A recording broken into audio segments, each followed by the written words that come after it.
Greetings and salutations. You've successfully arrived at the Bloody Disgusting Network.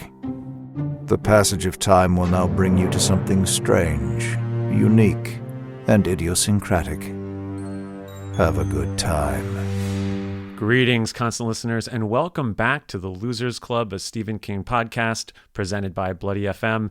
I'm your host, Michael Monroeville Mall Rothman, and I am here to tell you that you are all caught up on the beam that is Stephen King's bibliography. And we are too, because we are finally releasing our Never Flinch book that has not even really collected dust in our Patreon, because we recorded it back in May of last year, which is when the book was dropped.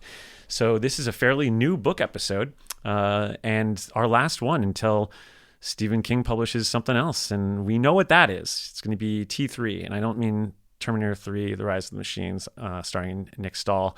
I'm talking about Talisman 3. We're getting it sometime this year. Fingers crossed, maybe. I don't know. It seems like we will. But until then, we are all caught up, which means that our chronological read-through is over. And not to sound like a fucking hobbit, but my God, what a journey it's been. From to here and back, you know what I mean? 9 years. It's our 10th season, so we're coming up to 10 years now. It's a decade with close friends and fellow hobbits, fellow losers that have come in with us over the years as well. And you know, it's been a family, and like any family, it's had its up and downs. It's had its ebbs and flows. It's been emotional. It has never always been easy. I'll tell you that. If anyone's been in a band, be lucky enough to have that band continue for 6 months, let alone 9 to 10 years. But here we are. Many of us started as friends. Many of us are colleagues. Many of us are just still on the road, ready to go and keep this going. And, you know, it's unreal. It's 10 years almost. It's, I don't know how to explain it. I kind of understand where my dad was coming from when he'd, you know, stare off into the distance and when a Rolling Stones song would play, and he'd think back to like when the last time played on a bus and he was, you know, somewhere in Syracuse, New York. And I'd just stare at him and be like, Dad, watch out. You're going to hit that car. No, I'm just joking. But I get it. I get that the passage of time is wild, and I have to sit here and kind of embrace it a little bit. And also to say thank you to all of you all for being here and supportive of all this. You know, God, it's crazy to think that this time 6 or 9 years ago, we were all huddled around some microphone, not even thinking that anyone would give a shit. And of course we set the bar for us too high for ourselves, because we would just record for 4 hours, but that was 9 years ago. And we're here. So we are still here. Knock on wood. We all are still here. You listeners are still here, and we can't thank you enough. We are so privileged to be able to have this audience, and very excited to see what is to come, whether it's Stephen King's new books or whether it's books that we're going to go explore through the Dance Macabre series, our ranking that Randall's going to be leading this whole year. There's just so much to do and so many more adventures to come. So this isn't us throwing the ring in oh my God, I can't believe it, in the lava in Mordor. Oh my God, people are going to kill me, all these Fellowship fans or Lord of the Rings fans. Anyway, I'm babbling as I want to do, and I'll still babble as much as I can on this podcast in the years to come. Fingers crossed. But anyway, enjoy this final book. Or not final, what am I saying? Enjoy the latest book episode. Let's keep it that way. The latest book episode, Never Flinch, and we'll be seeing you over long days and pleasant nights. My friendship to all of you precludes my involvement with any one of you. But if you want to make love, then I do too, and I'll be right there behind you. All in the name of oh, all in the name of oh, all in the name of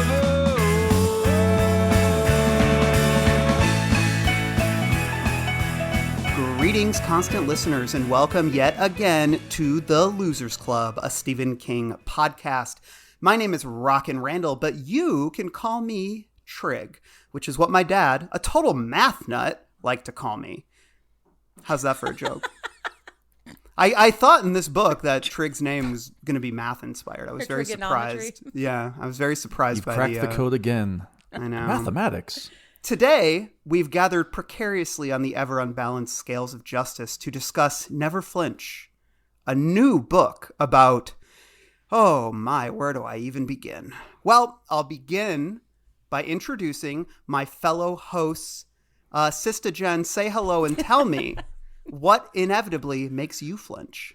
Hey, this is Jen Guns and Hoses Adams, and I think the thing that makes me flinch more than anything is wet bread.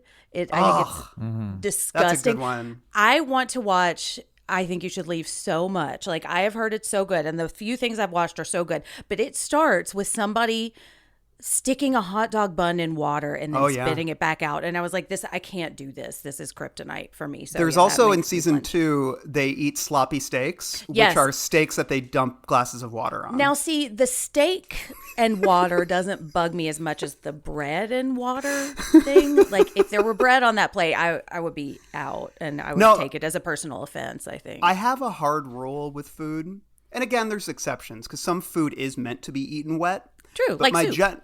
My general rule is no wet food, which is why I struggle with a lot of pizza. I need it to be crispy as possible. Same, exactly. I don't like bread. I like toast. Yeah, that's a great way to put it. Yeah. Brother Justin, say hello and tell me what makes you flinch. Hey, this is always Justin Gerber. And you know what makes me flinch? I was thinking about I could go with pickles, which I abhor, but I'll say something about these words together, open-faced sandwich. Oh, yeah. To this day, I haven't really investigated what's happening there, but just that expression is just such a turnoff to me. I can't explain why. Just they does can not also tick well with my brain. That actually melds well with Jen's because a lot of open-faced sandwiches, if the bread can't stand up to the ingredients, it can become very wet in an unpleasant way. And so it's still a sandwich if there are 2 pieces of bread. And I will say my oldest child is starting to order off the adult menu now, and she got an open-faced sandwich the other day, and she looked at it and she's like, what's going on? Why is it not a sandwich? She just keeps... No, you have to put it together. When you say the adult menu, she just keeps ordering like New York strip steak every time you guys go out to order. It's just like $39. I'll take the T-bone, please, with the lobster. Finally, yeah. On the bone. I always love in the movie Booty Call when Jamie Foxx is... How's that for a pull? Exactly. When Jamie Foxx is on a date and they want to order the lobster, and he's like, you know what it says on the menu? It says he's like there's no price. He's like, it just says market price or whatever. He goes, that means I'm going to be paying $27 for some lobster or something like that. And that was 1990 prices. But that line always made me laugh. Great film. I think I preferred it to Never Flinch, but I don't want to say too much. I can't speak on that. I have not seen Booty Call. I haven't man. either. Speak to I it. gotta, next time I rent out the music box, I'm going to make everybody watch Booty Call. The capper for our next King Fest. Yes. Oh God, what if we did that? That would be Midnight so movie. funny. Well, we talked about it on the pod once, so we can show it.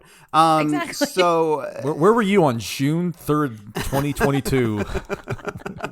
We know where you were. We were discussing Booty Call for the first Booty time. Call. So yeah, flinching. I really like this question, honestly, and I was thinking a lot about what makes me flinch. A lot of things do, but I think Justin can attest to this because we went through a haunted house.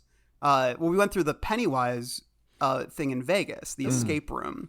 And I don't know if you remember when that person ran up against the gate and I screamed so loud because I wasn't ready for it, like involuntarily. And I do that. Like, I'm someone who, if you sneak up on me and I'm not ready for it, I scream. And I don't want to, but I do. And it's really embarrassing.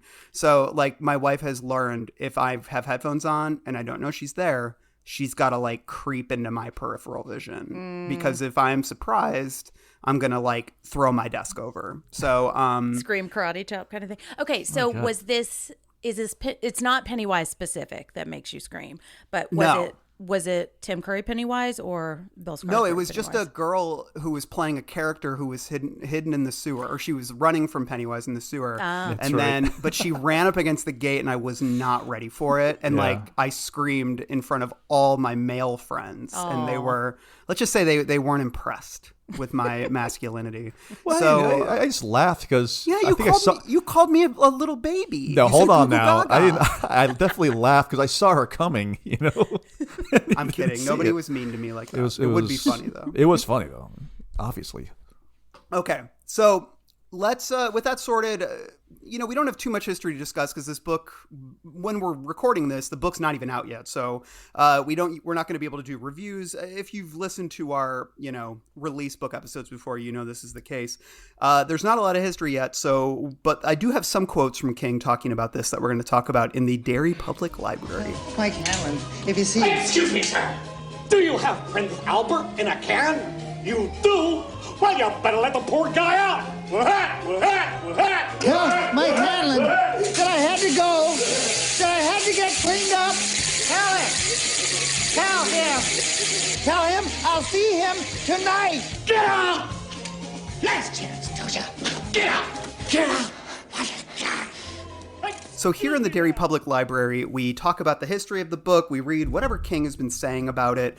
And so for this book, there's not too much, but I did think the afterword of this book was rather revealing. And it's something I think I'm going to be bringing up quite a bit throughout this episode.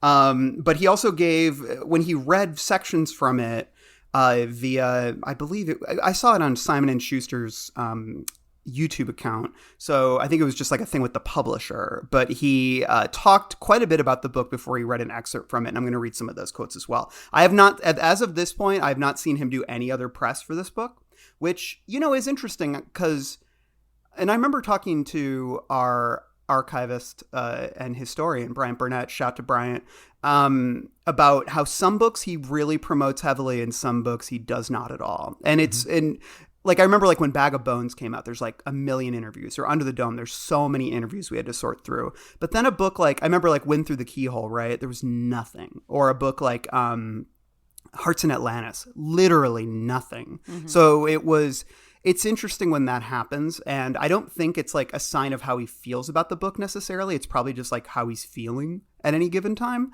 But with this one, I do wonder whether or not this is a book he really wants to talk a lot about. And I have reasons for bringing that up. I'm trying to think. For You Like It Darker, did he do a lot of press for that? I mean, we were on he the did episode, Jen. He I don't did remember. a chunk of press, but Okay, I he wouldn't did, call right? it a Okay. lot. He definitely did some interviews. I think he's just at the point now where he's in that rarefied era of he does not have to give press Yeah. It's to true. promote a book. Like the fact that a Stephen King book is coming out will be enough usually for people to pick it up. And if it is every other one, maybe he's also going to have a lot to talk about with what I'm assuming his next book will be, which is this third volume of the Talisman story. Oh yeah, which I And he'll probably imagine wanna him talk doing a a lot. lot of press on that. Right. You know, The like backdrop I of it think I all. remember him doing a lot of press on Fairy Tale just because it was a different genre Yeah, kind of thing. I remember that. Yeah. Okay. This is how he starts the afterword. This was a difficult book to write, partially because I had surgery to repair a damaged hip in late September 2023. Never Flinch has gone through multiple rewrites and 3 title changes. I'm finally happy with it. Or, let us be truthful, happy enough. It's never all I'd hoped for, but there comes a point when you must let it go.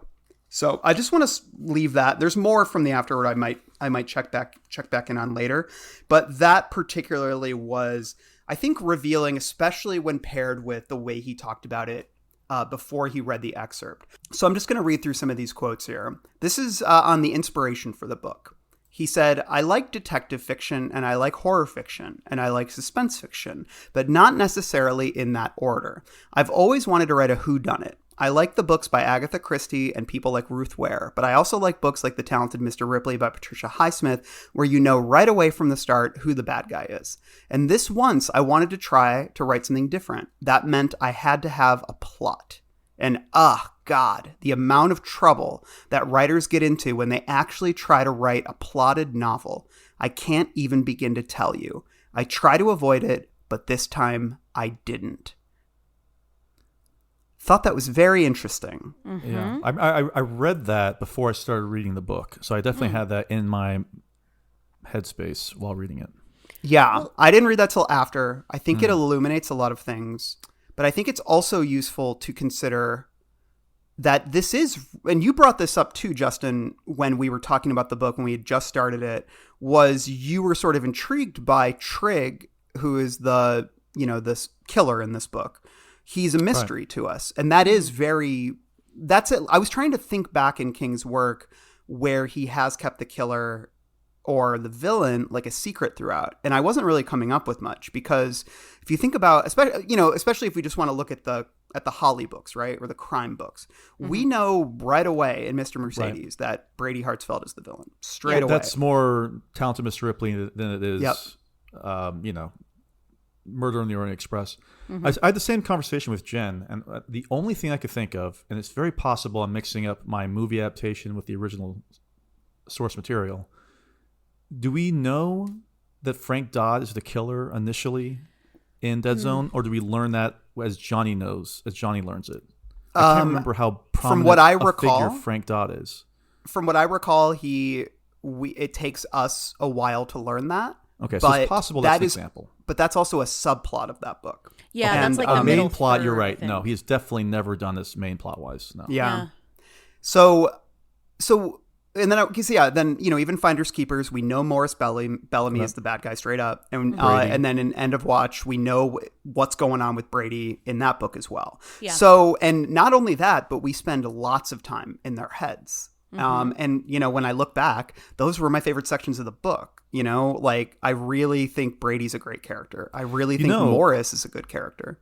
You could argue the outsider. Yeah, although we know really early on that it wasn't Terry. Yes, Yeah. that's we true. don't know the nature of it. Right. So that is, I think that's a decent example. But the mystery there isn't who did it, but what is this force? Like, what is the supernatural mystery? How it's did not they a do it? person. How did it do it? Yeah. Yeah. Like, it's not a who done it. Like, because he's saying here he wanted to write a who done it. I think that's interesting. And then in Holly, and we know are we going to pretty be able to early on- defeat the outsider also? Right. Like, can we? Yeah, I think it's actually one of the things that I really liked about this, because I think King kind of gets the best of both worlds here, because we do spend a lot of time with Trig, and I think this nickname, that's one of my favorite parts of the story, because I think he's saying a lot about addiction there. And so it's the reveal, like how he fits into the rest of the story.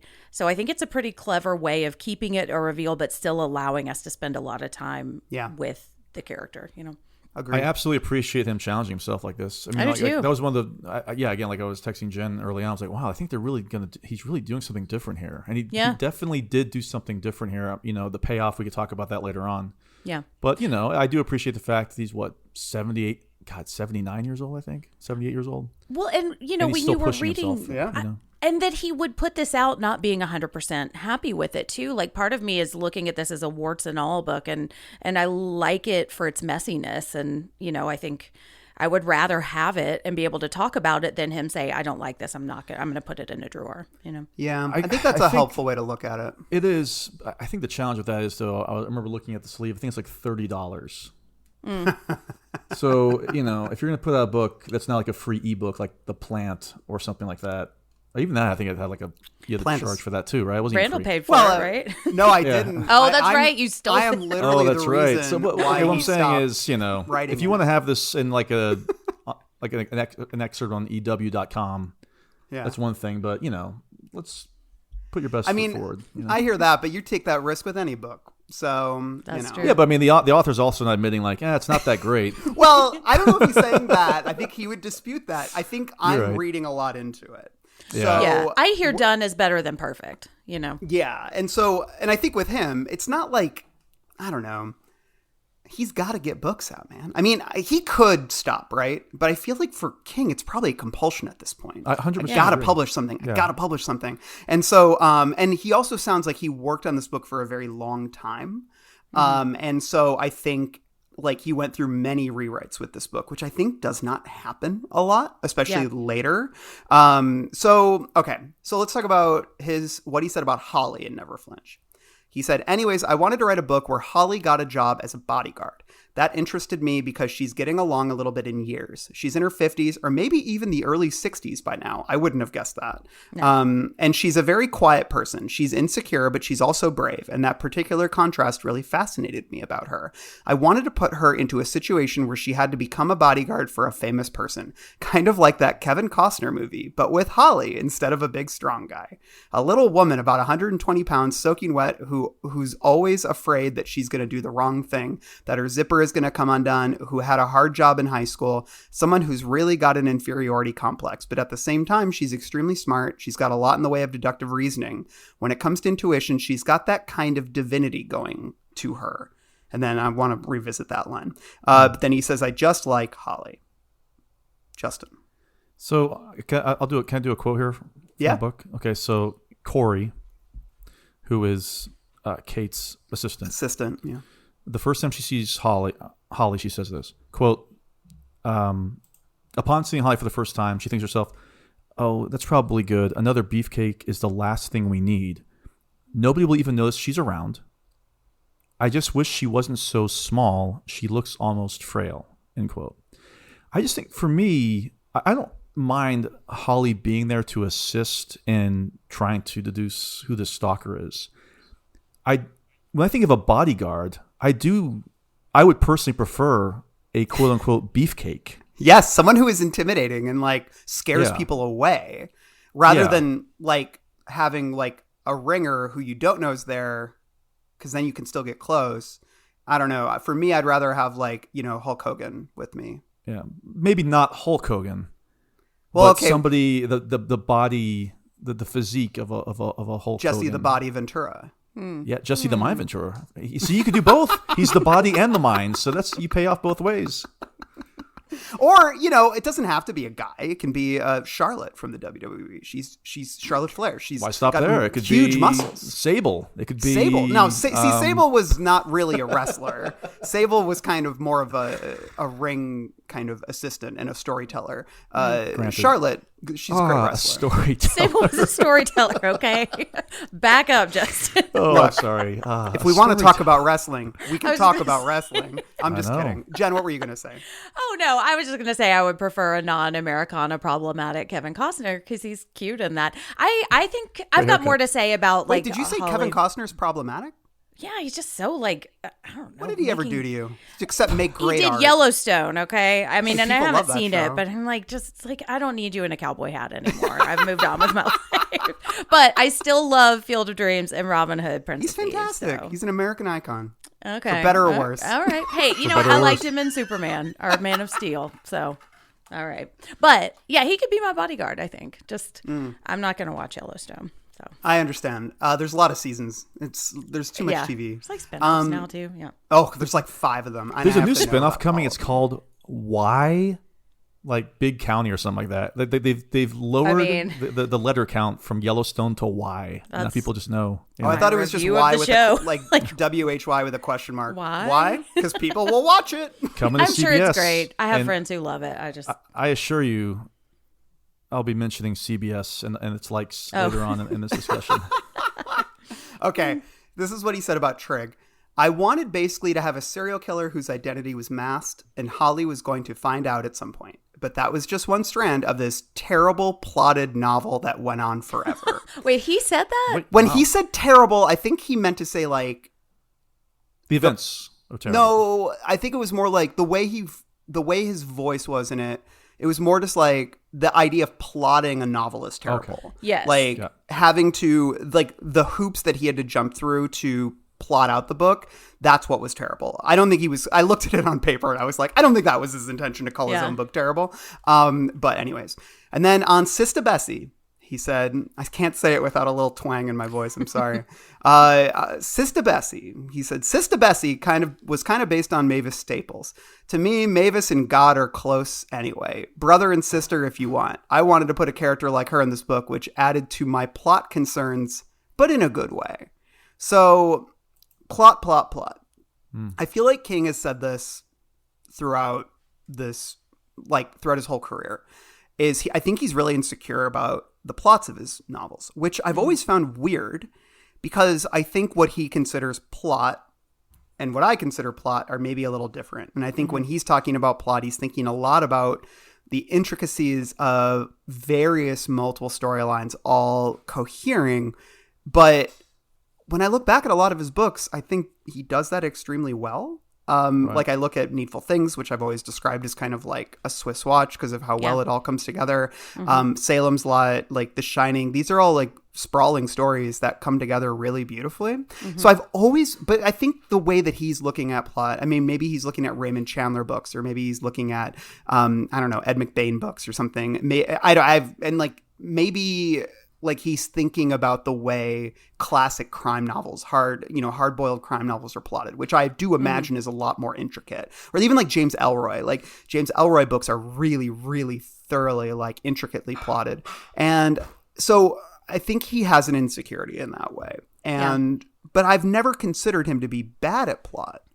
But I think this book is undone by the complexity of its plot. I think so too. I think it's got too much plot. And I think ever since reading Misery and him talking about Paul Sheldon, like seeing somebody with a raccoon in a grocery cart or something, some image, or like hearing that he was inspired to write Everything's Eventual by seeing somebody dump change in a sewer grate. Like whenever I read something, I try to think about what the instigating image was, or what was the thing that inspired him, what was the spark. And I think a lot of his books, and when he feels most confident, the sparks start at the beginning. And I feel like with a lot of these Hawley/Hodges novels, the sparks are at the end. And I think it's just difficult for him to get there. Like this entire novel feels like an attempt to get to this game where all of these things are happening, you know? Yeah. And I think he's talked about how he views writing as like uncovering fossils. And so I think when he is thinking about plotting, he's thinking about having to work to orchestrate things the way it's going, or like outlining, you know? And I think sometimes he does that very well. Like I think Needful Things is probably the best example of that, because if one piece doesn't work, the whole thing falls apart. Yeah. And here, it's not so much that it doesn't work. It's just I can feel the effort here. Oh, yeah. And well, you can feel the insecurity too. I think so too. I want to talk about that a lot more later. Yeah. Which is basically when we kind of find out who Trig is in the end, and he starts really kind of talking through everything, and we're in his head a lot more. I feel like the wheels fall off, man, because it's like he's really trying to justify this character or unknot this character. And I think in doing so, he just makes the knot a lot worse. But you guys might have a different thought on that, which would be great. So I really want to talk more about that in a little bit. But for now, let's read a synopsis really quick. Does anybody have their book in front of them and want to read what's on the jacket? I take my jacket off. Oh, that's okay. Because I'm a lady. You got the book with you, Randall? I got it with me. Okay, I'll read it. Okay. Here's the synopsis. Lady. When the Buckeye City Police Department receives a disturbing letter from a person threatening to kill 13 innocents and 1 guilty to atone for the needless death of an innocent man, Detective Izzy Janes has no idea what to think. Are 14 citizens about to be slaughtered in an act of deranged retribution? As the investigation unfolds, Izzy realizes that the letter writer is deadly serious, and she turns to her friend Holly Gibney for help. Meanwhile, controversial and outspoken women's rights activist Kate McKay is embarking on a multi-state lecture tour, drawing packed venues of both fans and detractors. Someone who vehemently opposes Kate's message of female empowerment has been targeting her and disrupting her events. At first, no one was hurt, but the stalker is growing bolder, and Holly is hired to be Kate's bodyguard. A challenging task with a headstrong employer and a determined adversary driven by wrath and unhinged righteousness. Featuring a riveting cast of characters, both old and new, including world-famous gospel singer Sista Bessie and an unforgettable villain addicted to murder, these twin narratives converge in a chilling and spectacular conclusion, a feat of storytelling only Stephen King could pull off. Thrilling, wildly fun, and outrageously engrossing, Never Flinch is one of Stephen King's richest and most propulsive novels. I disagree with that. Not to say it doesn't have its value. And I do think it's propulsive. Like, I think a lot of the Hodges stuff, once we get to the, like, we're moving, it goes fast. And then I finish and I'm like, okay, but where do we go? The ending of this book did remind me of the ending of Holly, where it does feel like the climax of just a good movie. And in I think terms Mr. of the time, the use Mercedes, of too. time in this, Yeah. Like there is a countdown, essentially. We know it's going to be happening soon. Didn't work for me as much, but does it work? I don't think so. It moves you at along, all. but is it good? That's Yeah, the question. we'll talk about that. I just I think that I found this book extremely frustrating, and you know what? This one wasn't propulsive for me because I felt yanked in so many directions, and I wasn't particularly invested in almost any storyline here. And so, but that's the thing is, I want to hear where you were, Jen, and we'll talk more about that because I think you might have. I think that you bring stuff to this book, Jen, that I think will probably enhance your enjoyment somewhat. And so I'm really glad that you're on this episode. But on that note, let's pause here and head over to the hook. Ah, yes. Don't you see? Don't you see how clear it all is?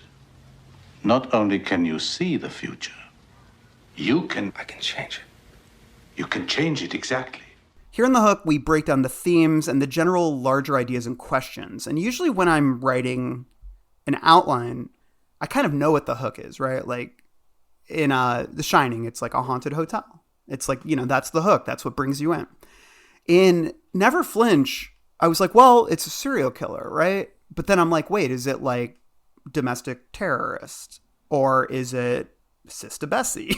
Like, I just felt I wasn't really sure what this book is about. So my first question, I said, what is this book about? Which I think is a really valuable question. Yeah. But the thing is, like, I don't know, man. Like, I think that I could grasp at a few things.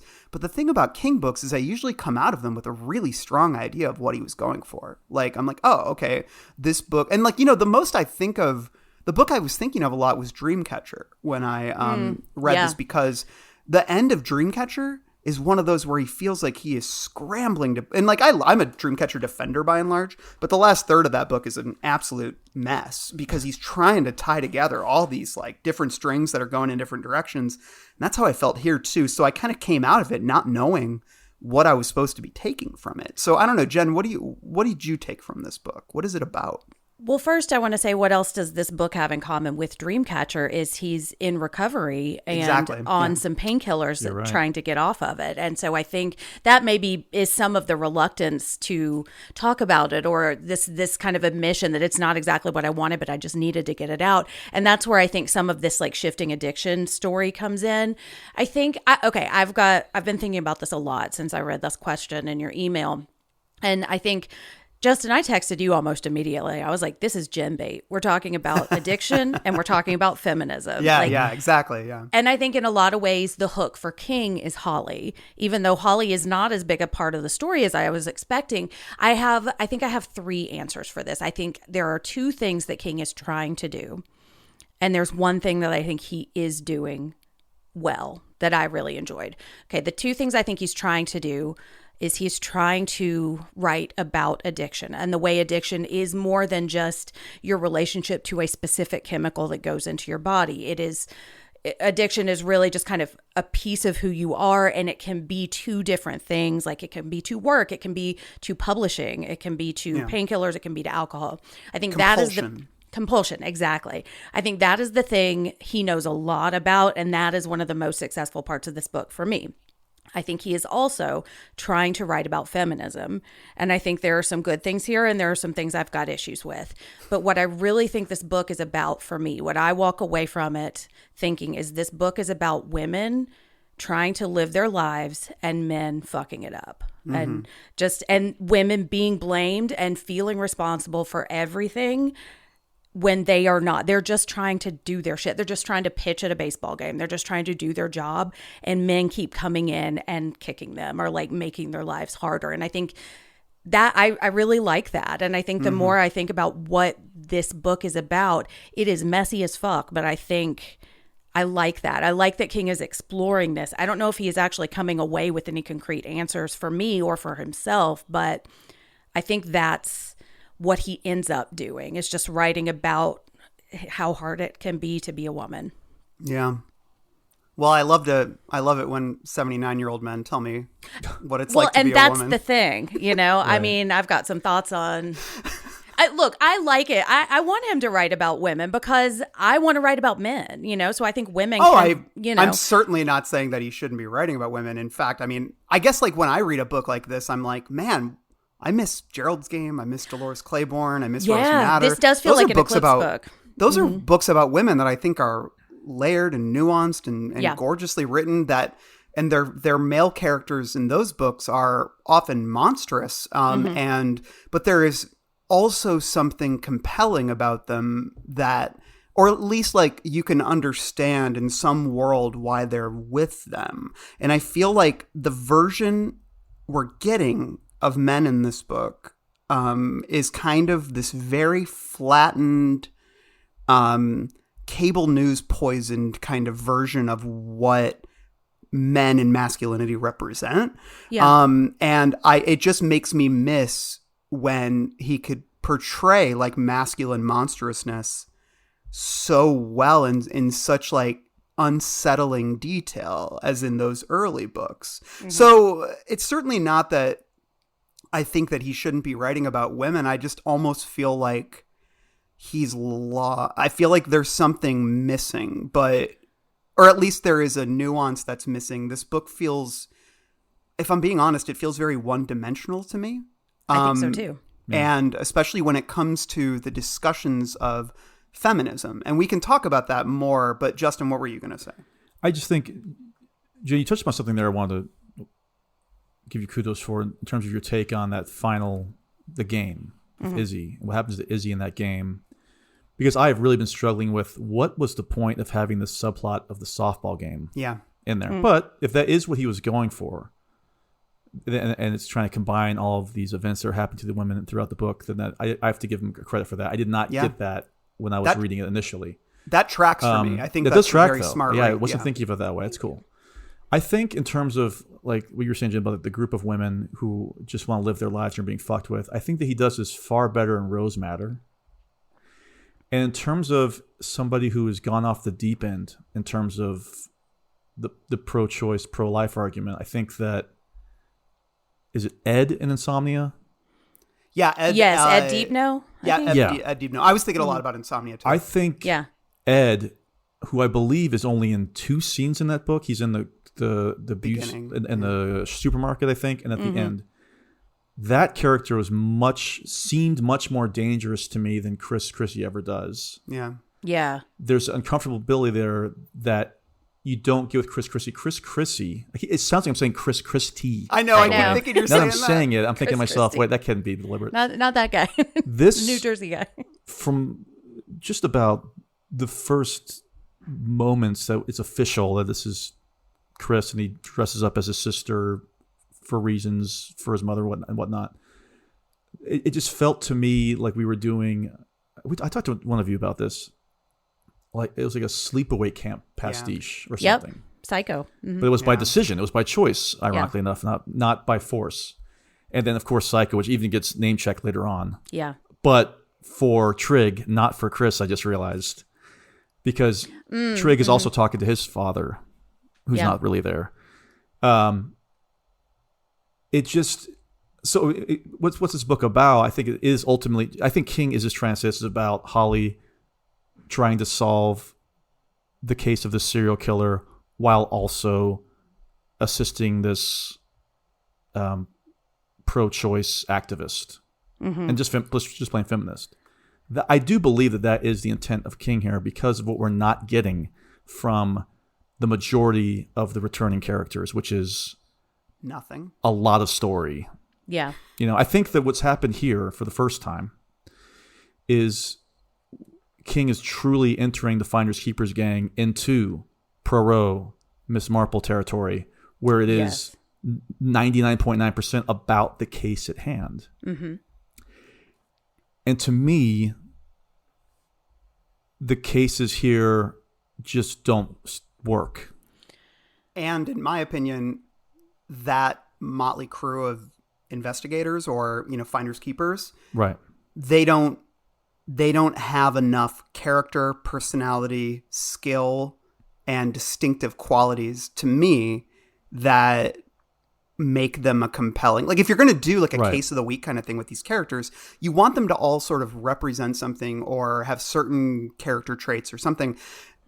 They're very bland. And I think in this, when you completely unmoor them from kind of a more anchoring story, like in Holly, I went back and looked at my notes for Holly, and I was reading like my favorite part of that book and my favorite part of what is it? If It Bleeds, the novella, was Holly's family struggles. The stuff about her mom, the stuff about her uncle, the stuff about like all the people in her family who fucked her up, and the way that she was breaking those chains. Because we talked a little bit before we started recording about like how does she change throughout the series, and that is where I saw a lot of that change. And she hears her mom's voice in her head a few times, but other than that, this book is really about Holly the investigator and Holly the bodyguard. And I don't feel as if unmoored from the kind of like family history or story or even like the Hodges connection, I don't feel any, I feel as if she is floating in a kind of ether where there is no real distinguishing personality or qualities. But maybe I'm being harsh, but I just don't, she was so not compelling to me as a character. And part of that is because I don't understand what her investigative process is. And I want to talk about that more later because that's a whole other conversation. Right. But Jen, what were you going to say? That's an interesting point because I just finished this last night, so I'm still kind of unpacking it in a lot of ways. And I think when I think about the male characters and the female characters, specifically Trig, and comparing it to Rose Madder, I think that's a really interesting comparison. Like that stretch, I think, was also when he was in early sobriety and when he was in, early days of recovery. And I think my theory about that is that he was looking at Tabitha and thinking of all the shit he has put her through. And I think I could probably see that here. There's a certain amount of self-loathing here when he's writing about these men. And so I feel like to a certain extent it is about women. It's about a lot of different kinds of women, but they do feel a little bit flat sometimes. And so I wonder if it is actually about men fucking women's lives up. And it's almost like a condemnation, and it feels like the finger is pointing back at himself in some ways. You know? Yeah. It's like the old saying, like the road to hell is paved with holly hope. And I think Not adverbs, though. King is, no. I think King is really, it's like a real make good story. And I think King is trying to elevate specifically the women of this story. Yeah.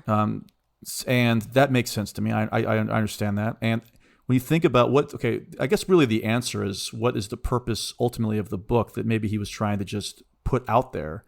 It's at the end of the afterword when he does name check a lot of people who were victims of abortion doctors, pro-choicers. Yes. Yeah, and they were murdered. I definitely want to talk about that a little bit more, but Right. I want to just like. But I think my point on that though is I look. I think we're all 100% in agreement with that. I think we're all pro-choice here. Yeah. Yes, It'd be an incredible revelation if Randall was actually. I guess it's What if I was like, let me tell you guys? But and so obviously where I'm like, well, that's very nice of King to say that in the afterword, but it doesn't necessarily now equate to a compelling, worthwhile story that we just read for 430 pages. And honestly, it has felt to a go little bit beyond out the of left. feeling, I thought it felt a little out of left field, to be honest. Because I think that, and honestly, that whole discussion relates to another question I want to ask. But I want to put a pin in it for now because I want to just read. Because we have what is this book about? We talked about. I think we have some good answers here, but I also just want to talk about all the stories that this is threading together. The jacket said it brings two stories together. But the way when I was really trying to break down all the things that happen, I'm like, here's what I got. A serial killer murdering people due to a wrongful conviction that resulted in the prison murder of an innocent man.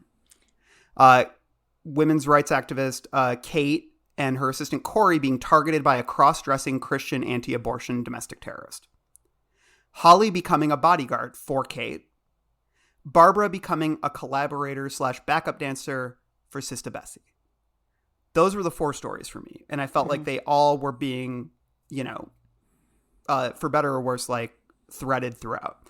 And so it wasn't to me two stories. I think that there are four stories here.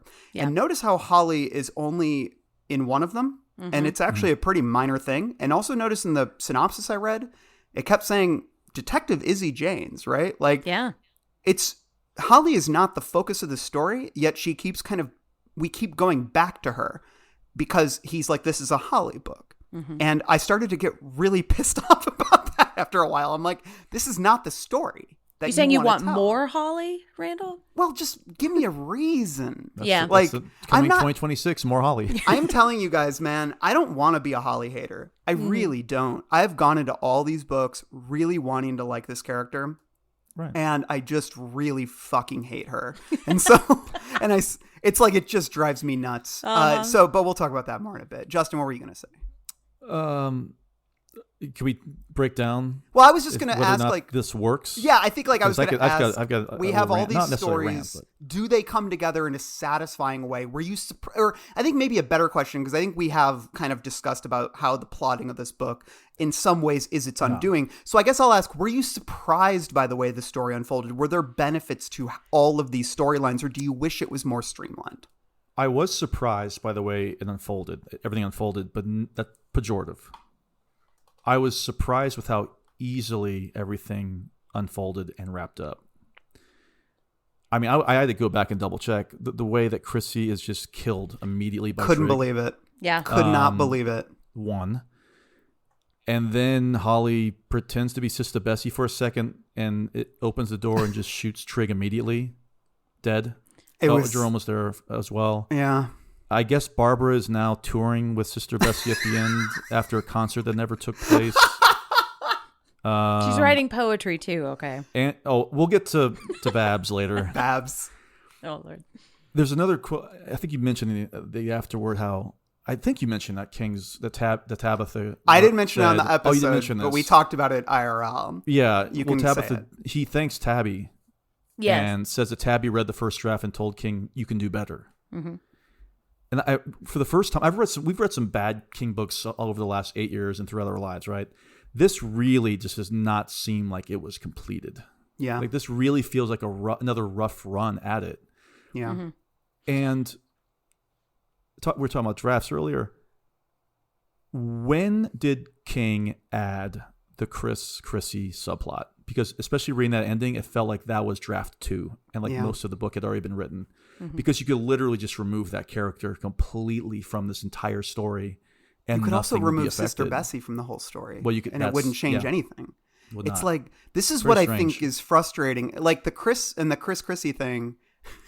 Sorry. I'm just going to call him Chris. I can't keep thinking of Chris Christie every 5 seconds. I know. So Chris, I feel like, is a character. It honestly makes me wonder if that character was a bigger part of an earlier draft, and then he realized that maybe that character wasn't working. Like when the way he kills Trig and Chris just kind of feels like I've backed myself into a corner and I don't know what to do. Just shoot him. It really does. Just shoot him. Yeah. Like get rid of him, because like I feel like there's too much going on, and he's like, I gotta clear some space. Like and I've heard writers talk about things in that way before, where they're basically like, I've overcluttered my story, I've got to just shoot some people in the head.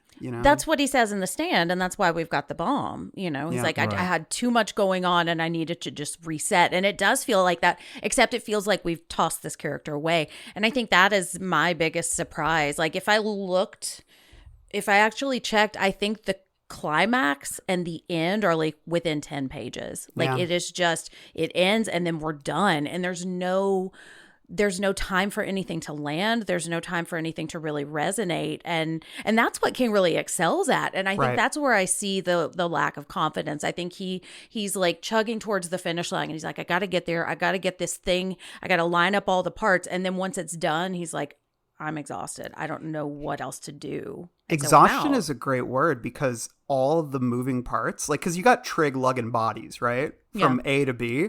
Trig's exhausted. And it really represented, or it reflected, I think, where King was, where he's like, that's where the plotting is. This stuff gets really fucking hard because you've got to move everyone to this one place. And that's why you had brought up earlier about getting everyone to this park. And then, well, not just getting people to the park, getting people to that fucking rink. It felt like he had that in his head. He wanted there to be a big fire. But getting them all there, I feel like wasn't really worth it. It's kind of, we just talked about this on the Institute. Remember, who was on that? I was on that one. You were on that. Yeah. We talked about how like the book really suffered in the back half because you had to get all the characters from A to B, and that took fucking forever. Yeah. Well, and that happens in Dreamcatcher too, you know? Yeah, because they're all driving, right? Exactly. And then we're Pages just are shitting driving. along the way. That's kind of funny, you know. But Yeah, the shitting was good. But Shitting's always great. so yeah, like I guess for me, I was thinking a lot about this, and I love a sprawling story if you can. Yeah. If you Yes. can connect all the dots. Like I know I keep bringing it up, but there is a reason I love Needful Things so much, and it's because you have like the most disparate plot lines coming together and the most satisfying. Like I don't know. I'm like a little child clapping watching dominoes fall when I read that book. And so I love it if you can really pull it off, like find a meaningful reason for all these characters to converge. But it kind of just felt like I was talking about this when we talked about the Salem's Lot movie, the Gary Doberman one that came out, where I really just felt like I was Not watching. I was really just watching like a child move a bunch of pieces around a board and say, okay, I got to get them all here now, you know? And that's kind of how it feels here. And Child's named David Zaslav. yeah, I mean, yeah, it's just like, it's just really frustrating. Go ahead, Jen. And I also think I have not read any of the Miss Marple stuff, like, and I'm not a huge mystery fan either. So, you know, I could be off base, but I think the thing that frustrates me, and we're going to talk about the Robinsons, but like Needful Things feels like these characters emerge from the plot itself and they start to fill out this world. And here, because we've got this cast of characters that we have to keep putting in the way, but Barbara is like not an investigator at all. She just keeps like crossing the paths of people. I think it does start to feel really contrived. And I mean, with Jerome, it's at least like he was part of the original trio, you know, but the more we keep trying to pull Barbara in, but not let her be part of the world, that I see a lot of like false strings being pulled that just don't really ring true in a way that I'm not used to reading King's work. You know, he's usually really good at that. Or if a character doesn't work with a story, he just lets them float away and then cuts them out in a later draft. So, well, it's like when you watch a TV show and they got an actor on contract and they got to find a way to work him in, and you're just like, why is this character here? Okay, like, we just watched American Horror Story, which is like that's a great example. Crowning achievement of that. Yes, it's like we got to find something for Angela Bassett to do. It doesn't have to make sense. Like, I got Angela Bassett in the cast. I'm just going to put her in every scene, and sometimes exactly that's great, and sometimes it's not. It's like and. Yeah, and I think about Stranger Things a lot, right? Because I think one of the things that hurt it in the fourth season was they won't kill anyone on the show, so they have 8 million characters, and then they're all trying to be forced into like a couple like 2 plot lines, and you realize like most of these characters have nothing to do because they're, you know, and that's like because you've got Maya Hawke there who was so fantastic in season 3, she's doing nothing in season 4 because she's just there, she's just along for the ride, and this is, I think it's hard when you have characters that you've built into a world or with something and you want to find a place for them. But I think, and in TV, a lot of times you can't because it's contractual. But here it's like, if there's no place for Barbara in the story, then don't wedge her in because that stuff just feels so wholly inauthentic here. But we can talk more about that in a bit. But speaking along, you brought up sort of like crime books, Miss Marple, like mysteries, things of that nature. And I just had this question that was nagging at me. And I think it kind of ties to my general frustration with Holly. And the thing is, I don't read enough mystery to know if this is a legitimate concern, but regardless, it does not work for me. My question is, why is Holly so good? Like, she just figures stuff out. What is her talent? Can you guys like articulate it for me? Like, what is she like? She stumbles upon all these answers, or, you know, but then I just started realizing, I'm like, I'm not seeing the deductive process here. She's just like, I can't, there, like when she makes like a decision at one point that Chris is the domestic terrorist because she saw like a photo of him, like at one event. And I'm like, and then like they say it to the press and I'm like, you can't do that. Like, yeah, it's true too. You really can't do that. Like, that's not good police work. And I think, and I'm going to bring this up again later because it made me so angry, but you've got like seasoned detectives like Izzy being like, God, I wish I were as good as Holly. Randall. That's so fucking obnoxious because I don't see what makes Holly so good. Aside from the fact that she is written to come to answers. But like, I don't know. I think about like other, like I think about like I used to read these Dean Koontz books about he had a recurring character, but he had like some kind. I know, right? I'm bringing up Koontz, right? But like he had some kind of like, and the thing is, I could be remembering this all wrong. No, this was a different one. This was like 25 years ago. Like I was reading.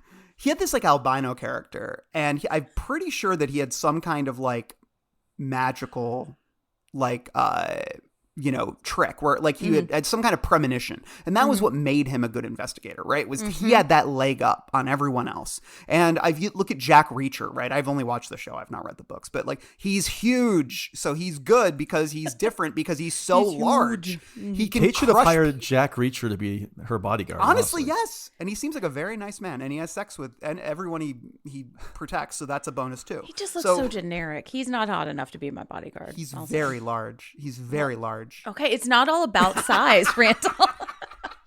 But anyways, that is sort of his thing, right? He's huge. So I guess like my thing with Holly is I'm like, her thing is that she's small. She's small bean.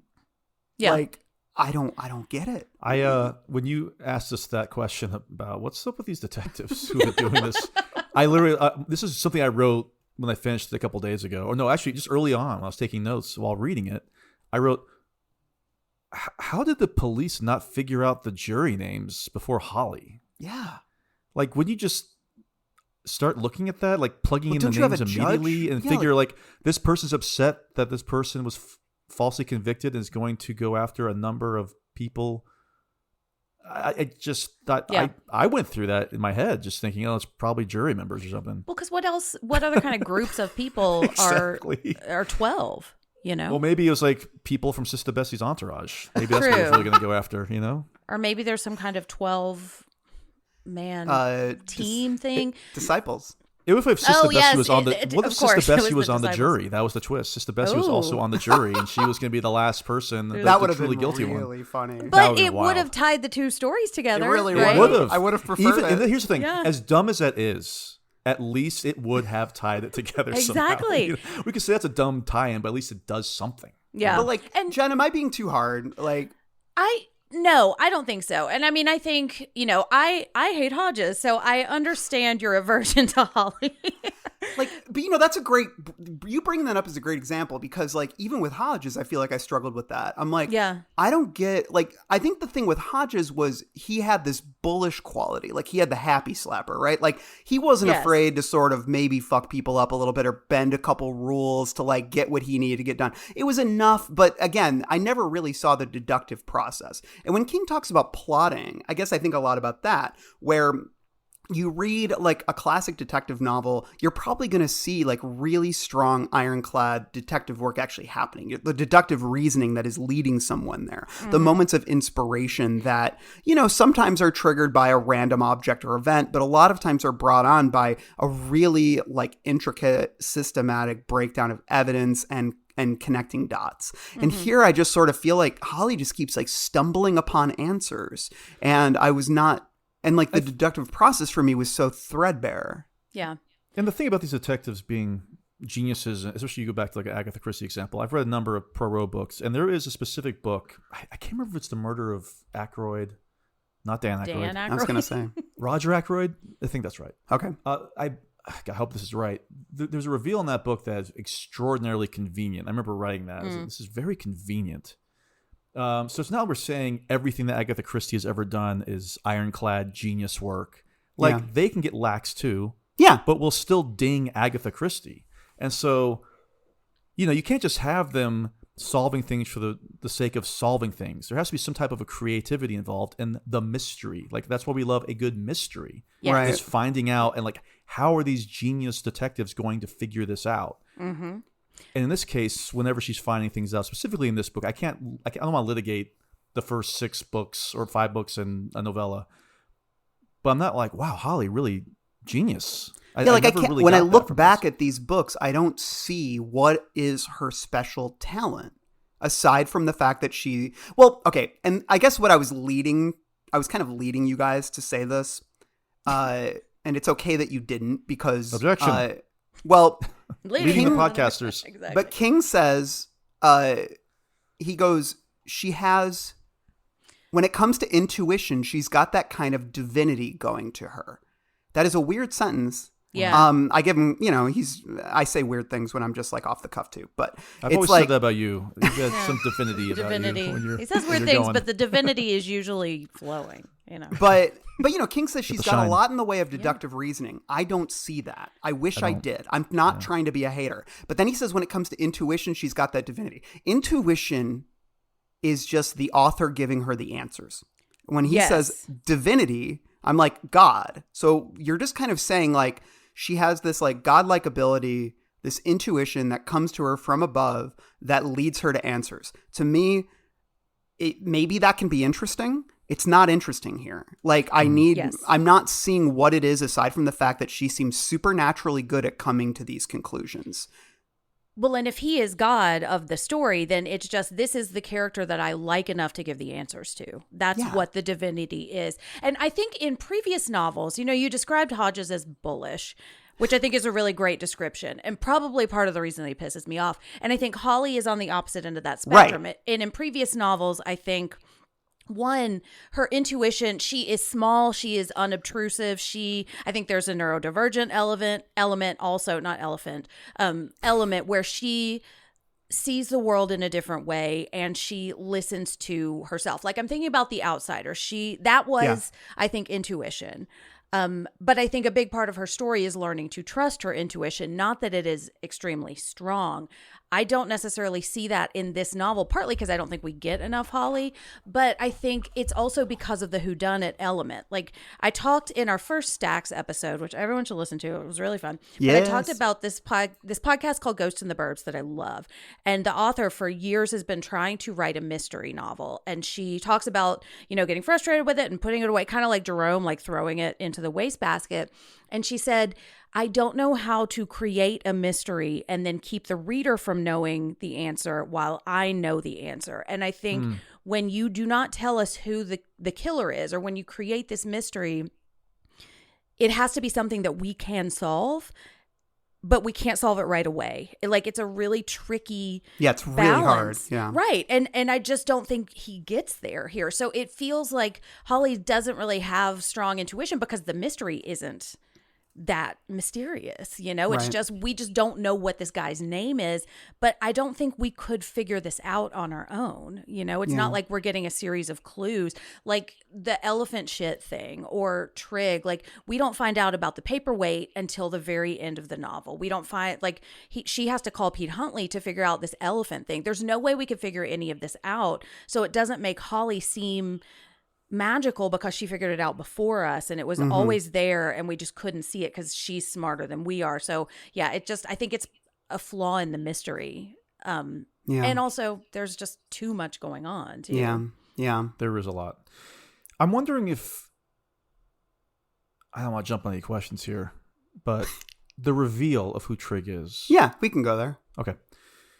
I'm wondering if it would have been stronger, and maybe this happens, it's possible it does, I just forgot, if we had been introduced to this character earlier on in the book, where it really does become a whodunit in terms of here are 10 possible people for us to try to suss out. Yes, Because I would have wonder if loved that some red helped. herrings. Yeah, I think that might have been We had stronger one too. with the lawyer, but that was so brief. But it was you know? obviously not the lawyer. And it Right. obviously wasn't him. Because I yeah. think we all even had Trig doing something, I don't know. But we knew. I would have liked there to be a little bit more of the Poirot of it all, of the Agatha Christie of it all, of here are your 10 people. Suspects, and yeah. one person, or maybe all of them. Well, are and even responsible. with that, it's not who Trig is. It's not that he works at the Mingo. It's that he was on the jury. That is what felt like the reveal to me. Right. And I feel like we don't make enough of that. I think I forgot who Alan Duffries was for a long stretch of this. We lose track of and I like that his motivation eventually becomes, I just want to kill people. Killing is my new addiction. I really like that. But I think we lose the guilt that he's feeling because we wait too long to reveal that he was on the jury, because that I could have known who his name was the entire novel and then later found out he was on the jury, and that would have felt like a reveal, but we just don't spend enough time on that. Yeah. And the name, it comes out of such a strange place because, again, we don't know who he is from the beginning. Yeah. But we don't know who he is at the very end. I'm sorry, we don't find out who he is at the very end. There's a good chunk of the book left where we know who the killer is at this point. So I wish that he had maybe just really gone for it and done the whole Scooby-Doo ending. Just rip off the mask and look who it is. Can you believe it? I think I'm not saying I hate it when we always, or I specifically, I'm like, let's review the book that didn't exist. We didn't get. Yeah. But when maybe it's a mystery, that structure would have been better. When we're thinking about why it was unsatisfying, I don't think it's like a bad thing to say, here's other like mystery tropes. Right. Could we have slotted this slightly in this other direction? Yeah. I think that we're trying to pinpoint what it was that felt like unsatisfying, and I think that does explain it to some degree. Yeah, it's the mechanics, not the person. Yeah, I mean, I think Trig is a decently interesting villain, and we'll talk about him more in Heroes and Villains. But one thing I'm really curious about, because again, I was hitting a wall with this, and I feel like you guys might be able to help me. The book is called Never Flinch. This comes from Trig, who keeps bringing up this idea of flinching when he's thinking about his dad. And we get this kind of backstory, this murky backstory about his dad may have killed his mom. And his dad always told him to never flinch. And so when Trig is killing people, he keeps saying, like, I didn't flinch, Dad. I didn't flinch. And I'm like, I personally was never able to get my head around this. I'm not really sure what this was meant to signify, really. And I didn't know, Jen, maybe if it had some kind of connection to recovery. AA. Yeah. It reminds me of Lisi's story, and we get a little bit of, like, we get the fact that his father killed his mother. I would have killed for a flashback to get a little bit more. Like, if we could take Sister Bessie out and then add in a little bit of his childhood, I think that would have made this character come alive. And we still could have done that without knowing his real name too. But yeah, I don't know where Never Flinch is, or where that comes from. And part of me wonders if that is something that King was saying to himself. Like, that has more to do with him in just where he is. I think, not to armchair psychoanalyze him, but this is the kind of book that I think begs for us to figure out what he's trying to say and where he is in his life. And so I wonder, that's why I was asking, like, what is this about? Because it's not on the page, Right. Yeah. I think, and it usually is. I remember when this was announced, it was called Always Holly, and I think I guess he went through other changes. That's the only other title I was familiar with. Is that what your joke, Always Justin, of course, was about? That was a little deep cut. I was a thinker, I guess. But as much as I don't like where this ends up and how anticlimactic it is, Holly does not flinch when she kills Trig. Right. And if she did, because we know he has a gun, she would have gotten shot and killed. She opens that door and shoots him immediately. So there's a little double meaning there. She does not flinch either. That's a good point. See an evolution in Holly, and we can talk more. I've got more thoughts about Holly, but we'll talk. She about does feel like it makes sense. I just don't think it makes enough sense to be the title of the book. Yeah. Okay. Last question in the hook here: does this book feel of our time? Does it feel relevant to now? I think this is a multi-tiered answer, and I want to hear your guys' thoughts. Justin. It does feel of our time in a way, and sadly relevant. But let me tell you specifically what I'm talking about when I say that. I looked at last week's Nielsen ratings, and I found that there are shows named Tracker, FBI, Watson, and FBI International, all in the top 10. Randall, I know you work for EW, so you are familiar. I know all about these shows. There's also FBI. Well, you said FBI International or FBI Most Wanted? FBI Most Wanted and FBI International are both spinoffs of FBI. They're both canceled, but guess what? FBI is still going strong, and they have a new show coming out called CIA that was initially called FBI CIA. Incredible. Which was the funniest thing. And also I've watched an episode of Tracker, which I had to for work. It actually wasn't that bad. That's good. FBI I watched, one of the worst things I've ever seen in my life. Anyways, continue. Anytime I see a commercial for these, Jen can probably attest to watching NFL games. It's like, stay tuned for FBI International, and you see like a brief snippet of it, and you're like, this is the worst thing I've ever seen in my life. So anyway, it's the Chicago connected universe of emergency responders. Also, now, the exception to this rule is if Joshua Jackson is in your show, and I love he's hot on about, and hey, he's not going to be an FBI. Well, CIA, you never know, man. These are good. If you can get that gig, it's good money. Like this is the point I want to make. Sisto is in FBI, and I'm glad he's working. He's working. Speaking of Hideaway, man. There you go. Oh, yeah. All right, sorry. That comes back to Kuntz. Exactly. Yes. I say all that to say this. I have no connection and zero interest in these extraordinarily popular shows. Same. When I'm reading Never Flinch, and how it's just jumping around, no rhyme or reason, no flow, from action piece to lack of action piece. It reminds me of these shows, and you mentioned, Jen, like the unholy trinity of Chicago shows for Dick Wolf that you swear are written by AI, like these broadcast shows that everybody watches except for us, apparently. You wouldn't believe the numbers. It's incredible. Like I said, these are all those shows I mentioned All are of all our in the dads, top 10 you know? for broadcast TV. And I read an article. I went all out for this one. I read an article from a site called Millennia 3. I'm not sure what happened to the first two. And this was posted in 2023, and it discusses American TV viewing habits. And it says, quote, boomers are the biggest audience watching linear broadcast TV. As adults 50 and over, the boomer and Gen X generations, dominate linear TV viewing. Of this 50 and over population, 95% watch broadcast TV.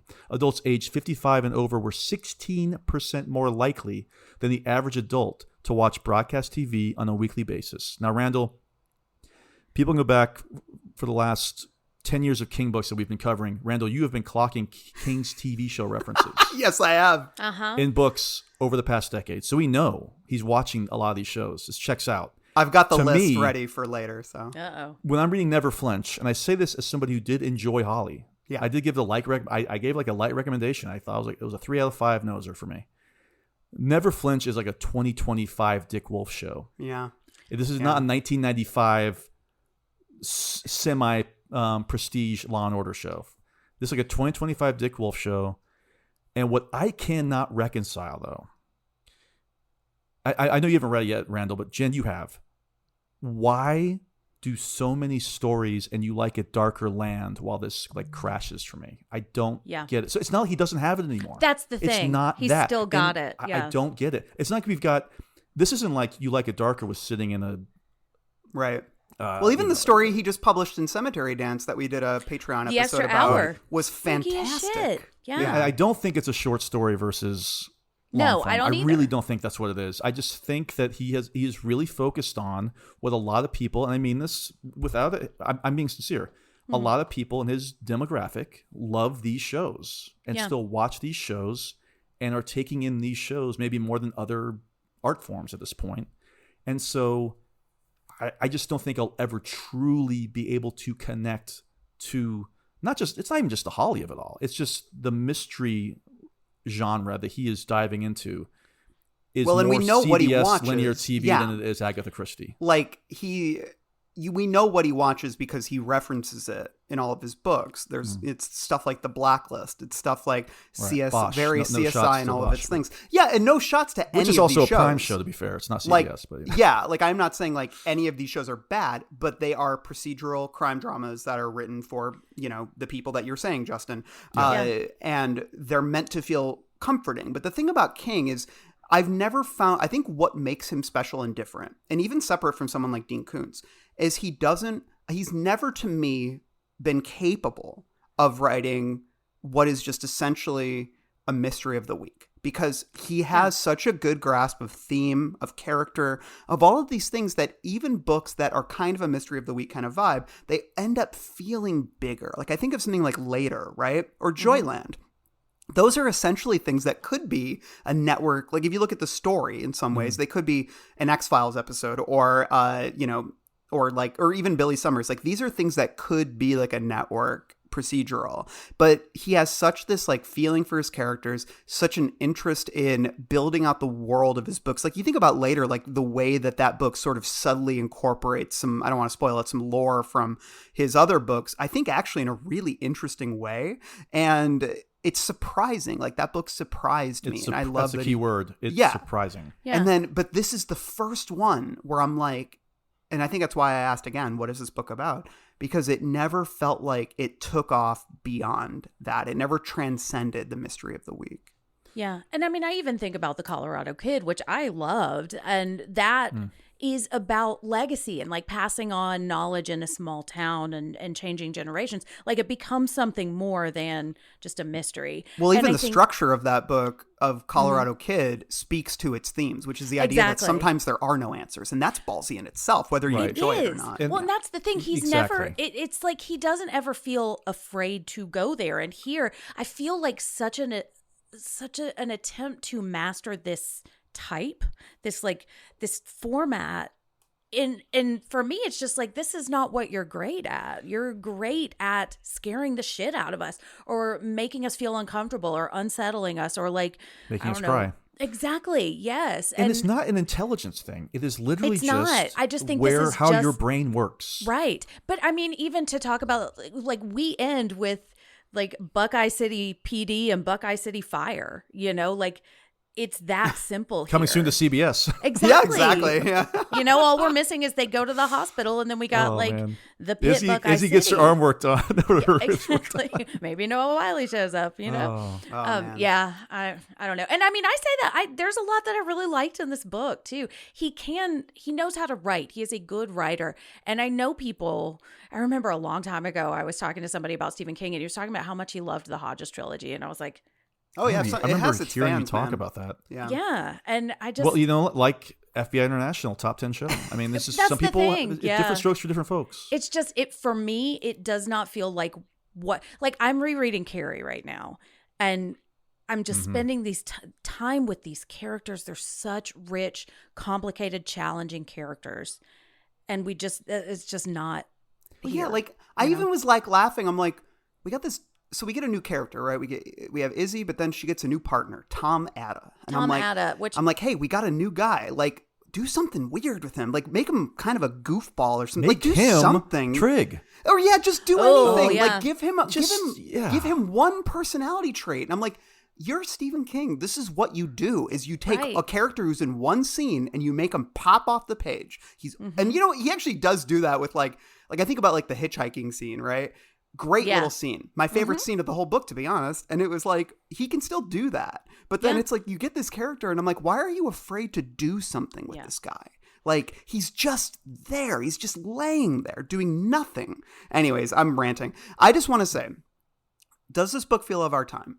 I wanted to ask this only because, and this is going to have something to do a little bit with the fact that I have a Christian background, and I'm very sensitive, I think, to the way Christianity and I think right-wing politics and things of that nature are portrayed in art, because of my background, but also just my politics in general and the way that I look at the world. And King gets on my nerves because I think that he is in many ways obsessed with the people he hates. And it bleeds through in his books, and his books can sometimes feel very judgmental and very hateful. If it bleeds. I just hate it when he does that. And again, this is my personal preference, but I didn't find, so in this book, I kind of struggled with, and I guess I saw this bizarre mishmash happening in this book, because he makes this, a central point of this book is this abortion debate, which felt, and here's the thing, we have every right, it is relevant, and it's depressing how relevant it is that, abortion rights, what is it, 30 years after he wrote Insomnia, when he was having the same debates were happening, and he wrote about it then, and they're still happening now, which is crazy and insane. And so I have no issue with him doing that, but his approach to it felt of a different era. So, this book is this sort of mishmash of Bush era, Christian culture war, and then evangelical terror, which was very much a thing. Hold on, from the 90s, early 2000s, but sort of haphazardly blended with 2016 era right-wing QAnon and deep state, quote unquote, fear mongering. And these two things do not mesh. The Christian right under Trump, and I'm not getting political here, I'm just stating facts, is wildly different than it was under Bush. And I say that as someone who was an evangelical Christian in the Bush era. The pretense of scripture is mostly gone by this point. So a character like Chris, who routinely quotes vintage thee, thou, King James scripture, that shit is a relic of another era. And there's nothing wrong with that necessarily, but it felt so out of time. especially when he was like he kind of was shoving these sort of right-wing, like modern right-wing buzzwords like in his mouth, like deep state, which was used like very incorrectly in terms of how it's used these days in this book. It just felt like, you know, his cable news brain sort of like shoving things in. And then, but even like, look at the mention of Westboro Baptist Church. Like, when is the last time you heard anyone talk about them? Well, and don't get me wrong. I don't know if you know this, but Jerome did a big investigation and yeah, I found out a lot know. about Westboro Baptist And he's going to Church. write a book about it, Yeah, right? he's gonna write a I've book read that now. book 13 times. And like Over the when I last read that, 30 I was years. like, come on, man. Like, but anyways, the mentions of Westboro Baptist Church and like religious domestic terrorism mixed up with this talk of like Waco and Ruby Ridge. It's like mixed up with Kate's sort of broad sweeping, like quote unquote woman power narratives. All of this feels like a grab bag of like right-wing boogeymen of the 90s and 2000s. But like using some of these Trump buzzwords, like there's 4 mentions of Breitbart in this book, a publication that has not been relevant since probably like 2017, 2018 at the very latest. Like, it doesn't resonate because A, it feels like these reiterations of arguments we had decades ago, and B, it lacks any specificity, any nuance. It's like King is just like blindly jabbing a pitchfork in every direction, and it feels so unfocused. And the thing is, like, obviously that's like going to happen because these are, I think, when he's thinking of abortion, right? I think like when abortion's on his mind, he's thinking about that era, like the insomnia era, right? Like that, like the domestic terror that is depicted in Insomnia was in the news at that time, you know? And I'm not saying this in the sense that it's not a threat, but even in the back, like the whole idea of like abortion doctors being murdered, that was happening in the 80s and 90s and 2000s. The last time it happened was 2015. I am not saying it won't happen again, like at all. It absolutely could. But even then, I was like researching this, and he even says in the back the last one was in 2015. And then they are so exceedingly rare now. But when he wrote Insomnia, they were happening all the time. And so this is where I'm saying it just feels a little bit out of time, where he feels very disconnected from modern politics. Like Chris to me was a completely like false character, like just a character who, like, I think that character would have made a lot more sense in the 90s. But like the way that I think like extreme domestic terrorism happens nowadays, it is not motivated by Christianity in the same way at all. Like right now, churches literally, and I say this broadly, I'm not implicating anyone. I go to church, blah, blah, blah. But it's like church, when it comes to political intersections with religion these days, it is very much a thing where churches have, a lot of like far right churches have just become sort of MAGA factories that really don't give a fuck about scripture. I've witnessed this firsthand. It's about the flag, 100%. And I'm sure that I'm pissing people off by saying this, but it's like, it is very true. And I know that there are exceptions, but it's like that to me just felt so dissonant in a lot of ways. So I don't know, Jen, what were you going to say? It's interesting that you say that because I feel that way about Kate. You know, I want to talk about that. Yeah. Yeah. Like in the way that you're talking about being sensitive to depictions of Christianity, I'm very sensitive to depictions of feminism, you know, and I felt some judgment at points. And I feel like he kind of apologizes for that a little bit later and softens Kate just a little bit in a way that I like. But I was like trying to think about who a real parallel to Kate is right now. And I was like, I don't like, the closest thing I could think of was like AOC. But even then she's a politician. Like she's not just touring. She's not just speaking. And I was like, the closest thing, like, is he, I talk about this shit all the time. Like, is he talking about me? Is he like, there's just this cruel, and not me specifically, but like, I don't know. It just feels like she's so unlikable in a lot of ways. And I was like, that doesn't feel like what feminism is right now. It feels like on the West Wing, when they would talk about the icy blonde bitch Republican, it feels like that's who this character is supposed to be, just a left-leaning version of it. I want to continue this conversation. I just want to move us to Heroes and Villains to talk about it. So, Heroes and Villains, play the sound clip. I'm gonna have to kill this fucking clown. Welcome to the Losers Club, asshole! Okay. I want to talk great about sound this. clip. Great sound clip. Great work, Kyle. Hey, that's me. Okay. Kate is, to me, a very interesting character. And I want to, I want you to talk about how did you feel she was unlikable and what issue did you have with it? Well, I feel like Holly does not like her. And that is the big, and Holly feels like, we kind of talked about Holly is his favorite character. If he is God to the story, Holly is his chosen one. Yeah. And Holly keeps talking about how bitchy she is and how like demanding and how she doesn't want to be told what to do. And I think, there are times when she is likable, but when I knew that Corey had been kidnapped, I was like, there's a decent chance that Kate does not give a fuck and does not go after her. And I think I was just feeling it might be more tone, but I think the biggest thing is that Holly and Corey don't like her. And those are the ones that are supposed to. Now, they still revere her. And that's why I think it's a little more complicated than just she's villainized, because I think she is. But I think he also says this really interesting thing. He says, it's hard to be the bitch. It's hard to be the bad bitch. And as a person who talks about shit like this all the time and has been called a man-hater a lot of times, I really liked that reflection. That felt like a second draft edit to me. Like, am I vilifying Kate too much? Am I making her too petty, too like naive, or too like confident? Like Holly talks about how she thinks she's just going to be able to convince Trig not to do this shit. And then I think towards the end, she does get a bit of a softening, but just throughout, I was like, I don't think King likes Kate. Well, let me make a counterpoint. I don't think he likes, I think he admires her. Mm-hmm. I think he's fascinated by her. But I think that the thing with that character is what makes her unlikable is not her politics. Mm-hmm. It's not her feminism.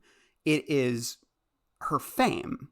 It is the fact that she buys the smoke everyone blows up her ass. Mm-hmm. It is the fact that she is someone who is so famous that she can't help but be condescending and quote unquote a bad bitch. That's her whole character. I personally kind of liked that he pointed out the ways in which to be that famous, you have to be compromised in a couple ways. Mm-hmm. Like, do you remember when she was like, because like Sista Bessie bumped them, right? Mm-hmm. From the thing they were going to perform at. And she's like, we can actually use this by acting like we gave it to her, or we were like happy to do it because they'll think that we were supporting Black women. Mm-hmm. That to me, that's what Democrats do. That's like absolutely. How they think. Mm-hmm. And that is what, like, they don't really, I'm not saying that Kate doesn't care, but they use these opportunities to look and sound more progressive than perhaps they really are. Mm-hmm. And, so I think that having a little bit of cynicism with that character, to me, made her a little more interesting. Mm-hmm. I don't think that dilutes. I think like King was very careful not to villainize her because he has every character who sees her talk about how she's the most amazing woman they've ever seen and how she gets like 3 standing ovations every time she speaks. Like, I think that he's saying she is an effective messenger, but for anyone who is at that level of fame and has to navigate what she navigates, you have to be a bit of an asshole. So I think like when King, like when Holly is like, I don't like this person, it has nothing to do with her politics, I don't think, or her feminism. It's not like she's not portrayed as like a feminazi, right? She's portrayed to me as someone who is a little bit big-headed. And that has nothing to do with her politics. I think she hasn't come up against somebody like Holly in a long time, whereas Holly is, like we talked earlier, very straightforward, knows what she wants to do. This will work. Listen to me. And Kate is the opposite. It's her way or the highway. Yeah. You know what I mean? The problem I had with Kate, we all have different problems with Kate, I guess, ultimately, is a lot of this reminded me of, I actually have to check this because it's actually 20 years old now. There was an old NBC show called Studio 60 on the Sunset Strip. Uh-huh. Oh, yeah. Do the two of you remember this? Is Aaron Sorkin show? I never watched it, but I saw it. Well, I'm the reason it got canceled. It's supposed to be, and I thank you for that. Yeah. It's supposed to be this really just transgressive, genius sketch comedy show, like that goes beyond SNL. Just the best, most people can't deal with it. You know, it's too great, and that's a great idea. But then they would have to show sketches on the show, and they would not be very funny, and they would not be as clever as they thought they were. And whenever you would have these brief, and I mean brief, moments of Kate on stage. It was just a whole lot of, what do we want? Yeah. Women power. Women power. It's like, yeah. How are we going to get it? I'm like, fuck some guys. there's nothing. Sorry. Yeah. That's not how we get women power. That's not. That was a joke. That's. Yeah, this was my issue. I'm like, well, too. if you're going to keep amping up this person and everybody's saying, God, she just really, everybody just gravitates towards her. She's such a genius. We need a little bit more on that stage. And we just don't, I don't get it. It I don't feels get like the dated magnetism. feminism to me. Yeah, I agree too. You know, It felt in the way that kinda you were like- talking. Yeah. Yeah, like Westboro Baptist Church. Like, this is just not, I don't say women power anymore. Right. You know, I say female empowerment, or I Yeah. say it in a way. You know, I do like that we're talking about current issues, and I am never going to complain about talking about abortion rights and talking Right. about bodily autonomy. And I think, I don't know, there is a character on The West Wing that bugs the fucking shit out of me, Ainsley Hayes, and she exists, as much as I love this actress, she exists as a female way to say things that Sorkin wanted to say. And I think Kate, in some ways, like her brashness, I think is kind of a part of her politics, because I think she is acting like a man. She is not deferring to people. She's expecting people to serve her, but not serve, but, you know, to cater to her, because that is the position that she's risen to. And I almost feel King kind of condemning her for that. And like you said, like, she's not giving us enough spark, enough, like, he's not giving us enough of the feminist argument that I want to hear from a character like this. Yeah. To Especially if justify this is who she it. is. This is who Yes. she is. She's a speaker. She's a speaker. Well, Right. let me say this too, is she's described in an article, like, not as like a pro-abortion advocate or something like that. She's described as a woman's power advocate. Like, that is such, I guess I found not what it's not we a thing. That's not an No. ideology. You can call it, you can just say feminist. You know, just say that's feminist. okay. Yeah.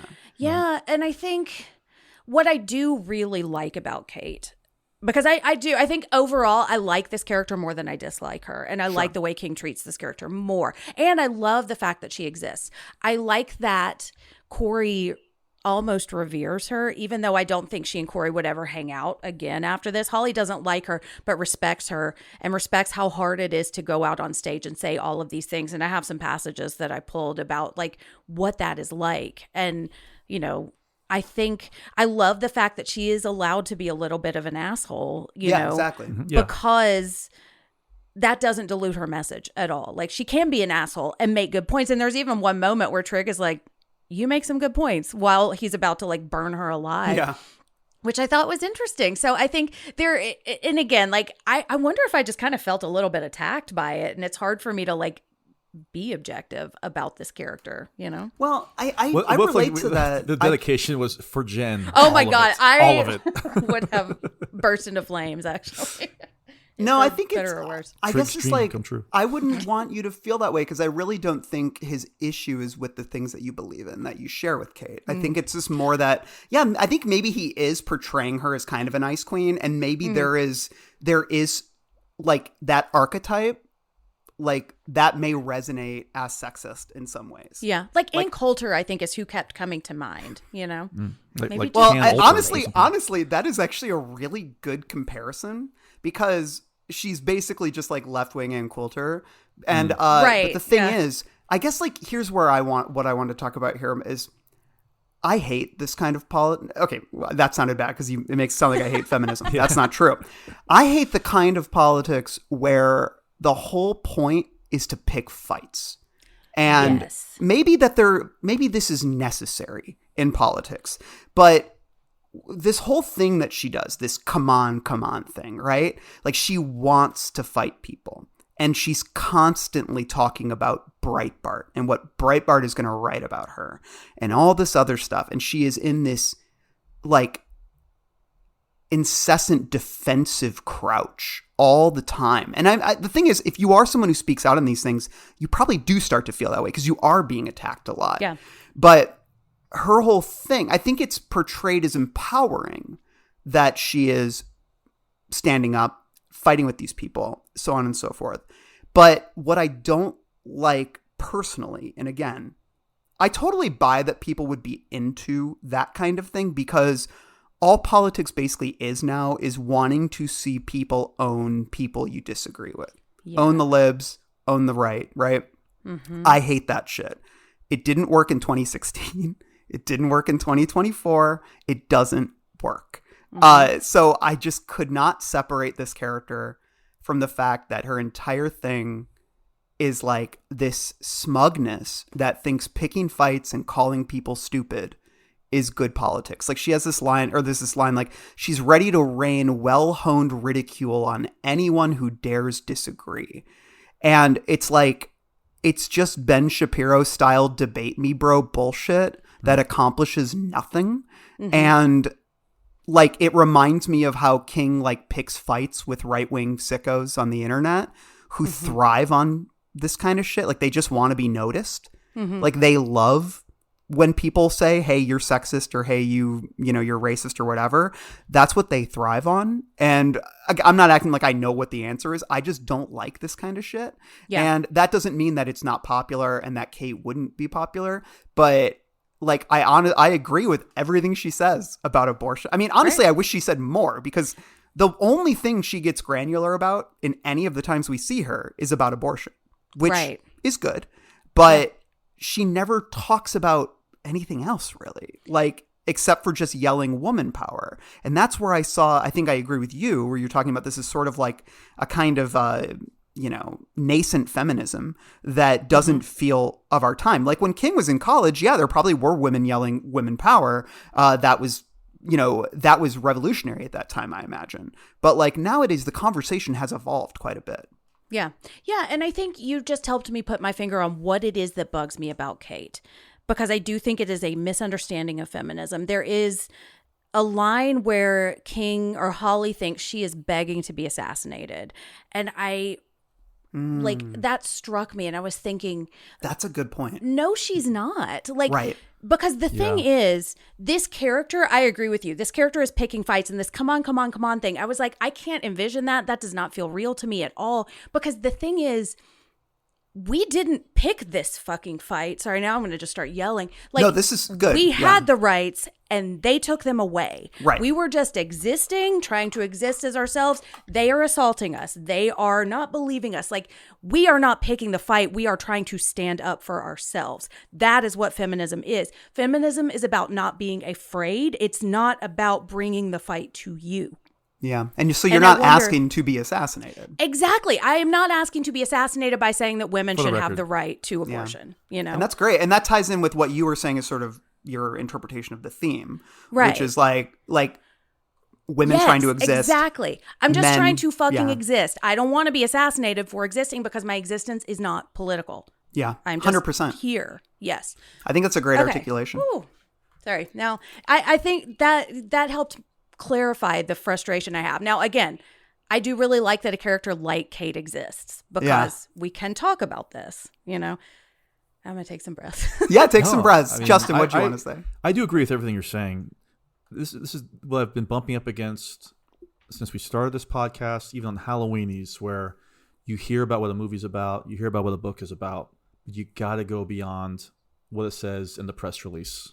Mm-hmm.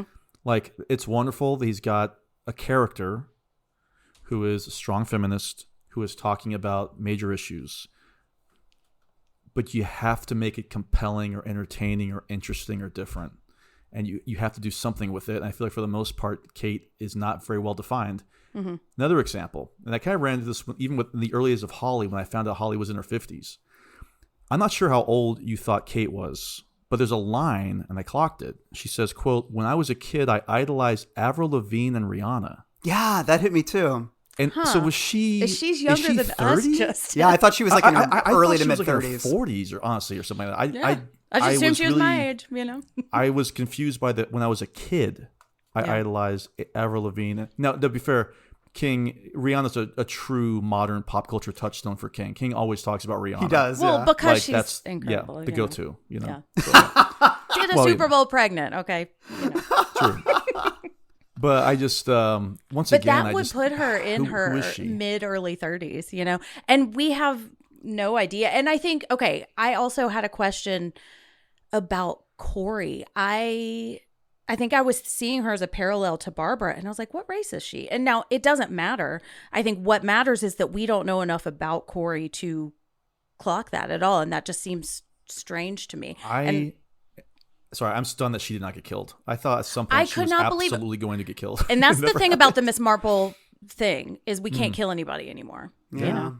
I know. I was thinking, Very honestly, strange. all the Barbara stuff in this book, I really thought, I was like, is he going to kill Barbara? Like, that to me, because I wanted the stakes to be raised in some did way. too. Like, that's like when you kill a kid. You yeah, know, in a and movie. Over here. I feel like he still has it in him. Like, one of the best parts of Holly was the fact that he, killed what was a pretty major character in the book in a very upsetting way. That was honestly, like, bumped that book up like a whole half nose for me. It's like, so I'm like, he still has that cruelty in him. So I was like thinking, I'm like, maybe all this stuff with Barbara is building to that. And then no. And same with Corey. Like, I felt like we needed some kind of, I mean, don't get me wrong. There's like plenty of murders in this, but none of them to me, like there was no reverberating impact. You know what I mean? And like, I don't see how talking about that for the past couple of Holly books, and I've always been like, no. This was the first time I felt it, and I was like, no, I need somebody to die, otherwise, what are we doing? It's a procedural now. Along those lines, about Trig, I think like one of the things that I liked about him was, and if we have more to say about Kate, we can circle back. But I think with Trig, like he, one of the things we talked about a lot with Mr. Mercedes and the reverberating effect of that book throughout all the Holly books is this idea of senseless violence, right? And we talked so much about that in our Mercedes episodes, because what those books were doing, each one of the trilogy starts with the job fair where Brady drove the car into it. And we see all these different people whose lives were impacted by that car and by that senseless act of violence that served nothing. Like, Brady wasn't interested in making any kind of statement or anything. He just did it because it was senseless and it was random. And I think that's what I liked about Trig at first. I was like, oh, King's sort of elaborating upon this idea of, senseless violence. And I think that even like Trig's whole thing about like, oh, I'm creating this, I'm making the guilty suffer by killing innocent people in their names. That's neat, but I kind of always suspected it was bullshit and just kind of an excuse to kill. Yeah. So I didn't mind that shift as it went on, but I felt like King sort of over-explained it when he didn't need to. What do you guys think? Here's something I really bumped up against. I didn't mind the fact that he was a jury member. We're with him so much. We don't know who he is, obviously, but we're with Trig from the beginning. I bumped up against him being one of the people who was in on convincing other jury members that whatever the fuck his name was, Alan Duffrey, that yeah. he was guilty. I wonder if King watched Juror number 2. I thought about that too. Well, great film. Yeah, because that's kind of the other way. I actually kind of liked that because I liked this idea that could be considered murder in his mind, Yeah. Even though that was not his intention, that was the closest he could get to that, because it's terrifying when you think about that being our justice system. And it's just, if somebody like that gets on your jury, then holy shit, I see that. I understand why. And listen, this is obviously somebody who's unhinged. But wouldn't he be more angry at Carrie Tolliver and the ADA than he would be against the jury people that Gibson himself convinced? I think the only way you can read it that makes any kind of sense, and I think King understands this because there's a lot of insecurity around, I think, this character and why he's doing what he's doing, is that he feels self-loathing and wants to punish himself. Yes. And I think that relates to the addiction element, because that is a huge part of addiction too. And so, but I think we get too far away from that. Like, I agree 100%. He tells us that, but I don't see that. Well, he tells us that, and then hold on, I want to read a couple sections here. This drove me crazy. So, okay, because I think it does make sense, at first, what we just described, I think kind of works, and it's relatively straightforward. But then you get these these sections where, so then he says on 357, it would be nice to believe that it was Daddy who made Trigg an alcoholic, that made him a murderer, that made him the one who had badgered the 3 holdouts in the Duffrey jury to give an inward vote to convict. None of those things were true. He was a drunk from the first drink and a serial killer from the first murder. Finding out that Duffrey had been falsely convicted, then murdered in prison, that was like the first drink, a pretext. He has a character flaw. It is intractable, and it will only end with the death of the guiltiest one of all, which is him. So, okay, I get that. And then 369 I have here. He starts to confuse me and drive me crazy when he says stuff like, who's he talking to here? He's talking to, I think Kate, or someone here. This is in the hockey ring. Yeah. I know. I don't know, and I can't find the name here. Oh, I think he's talking to Betty or like Bessie, actually. Anyways, no, this is like in the hockey rink at the end. He goes, "If not for me, that jury would have hung. And do you know what happened to Alan Duffrey? Nothing good, I'm guessing. Killed in prison before the truth came out. The load of guilt I've been carrying since." And then it says he shakes his head as if this were actually true, but he no longer believes it is or ever was. His mother used to say before she was gone that popcorn is just an excuse to eat butter. He now believes that the guilt he hoped to load onto his fellow jurors was just an excuse to commit murder. So it's like he's completely offloading the thing he spent the whole book building up, which is that this is about his own guilt. And then it's just like, no, he just likes to kill. And he keeps doing this thing where he like keeps saying, "Oh, but that's not true. Oh, but that's not true." And then he keeps trying to talk himself into taking everybody to this rink, and you get this weird tortured logic like, but it still must end at the Holman rink, and it will end in fire. The next call will go blah, blah, blah. Let tonight's big game on the other side of the park get closer, and let him think exactly what he will say to her to make her come and make her keep her mouth shut. Blah, blah, blah. Like, I just don't, this whole idea of like it has to end at the rink. And then he complicates all of it by bringing his dad into it. And suddenly he's speaking in his dad's voice. And he's like completely insane when he hasn't come across that way really anywhere else. It feels like King is trying to like justify his murders, or at least like explain away why he's killing these people from about 10 different directions at once. And I just threw my hands up. I'm like, I felt like we landed on an answer that was satisfying, and you've completely like pulled it apart. It's all I needed. I think you're right. He over-explains it. This is a twofold problem for me. One, we spend too much time with somebody who is, especially as it goes on and as he becomes more and more unraveled, is an incredibly unreliable narrator. Yeah. Right? We can't take anything he says at face value at all. And so now we're like, well, why am I even listening to this guy at this point? But two, this also falls into the problem I have with a lot of King endings with the villains, where the villains become so unraveled that I'm no longer afraid of them. That happened in Holly too.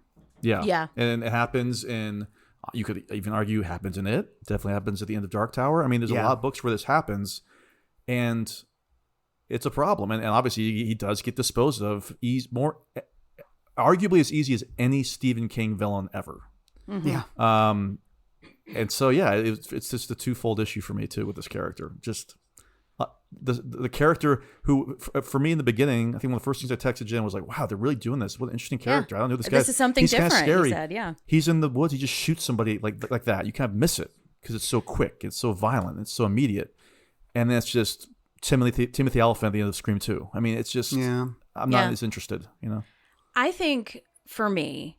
And again, I think at the very beginning of this episode, Randall, you mentioned there are a couple of things that I bring to this that I think help me enjoy it more. I think for me, this makes total sense through the lens of addiction. And I'm thinking back to The Outsider, where Claude Hero has these two things tattooed on his hands. It's can't and must. And I think King talks about how that is the knot that addiction is. And it's about unraveling it. Now, that doesn't always ring true to me, just as my personal understanding of my own addiction. But I think like that self-loathing, that guilt, but that need to do it and the glee in doing it, I think really kind of live together and they go hand in hand.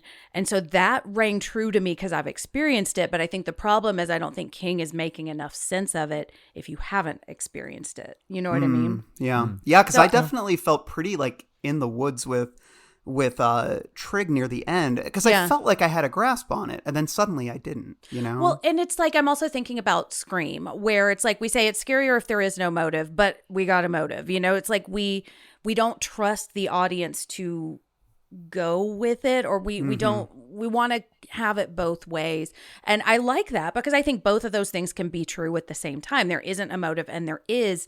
And I just think we just need more. We just need more. Like, because what I love about King writing about addiction is he knows what he's talking about, and he is so good at finding words to describe intangible feelings. And there's so much in this book that's like, yeah, that's what a meeting's like. That, like, there's lived knowledge here.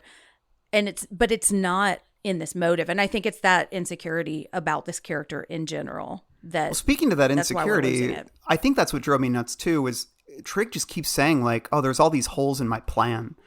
This isn't going to work. I'm only going to get a couple people there and it's not going to work. And I'm just like, and he's like in 327, he says, no belief it will all work out.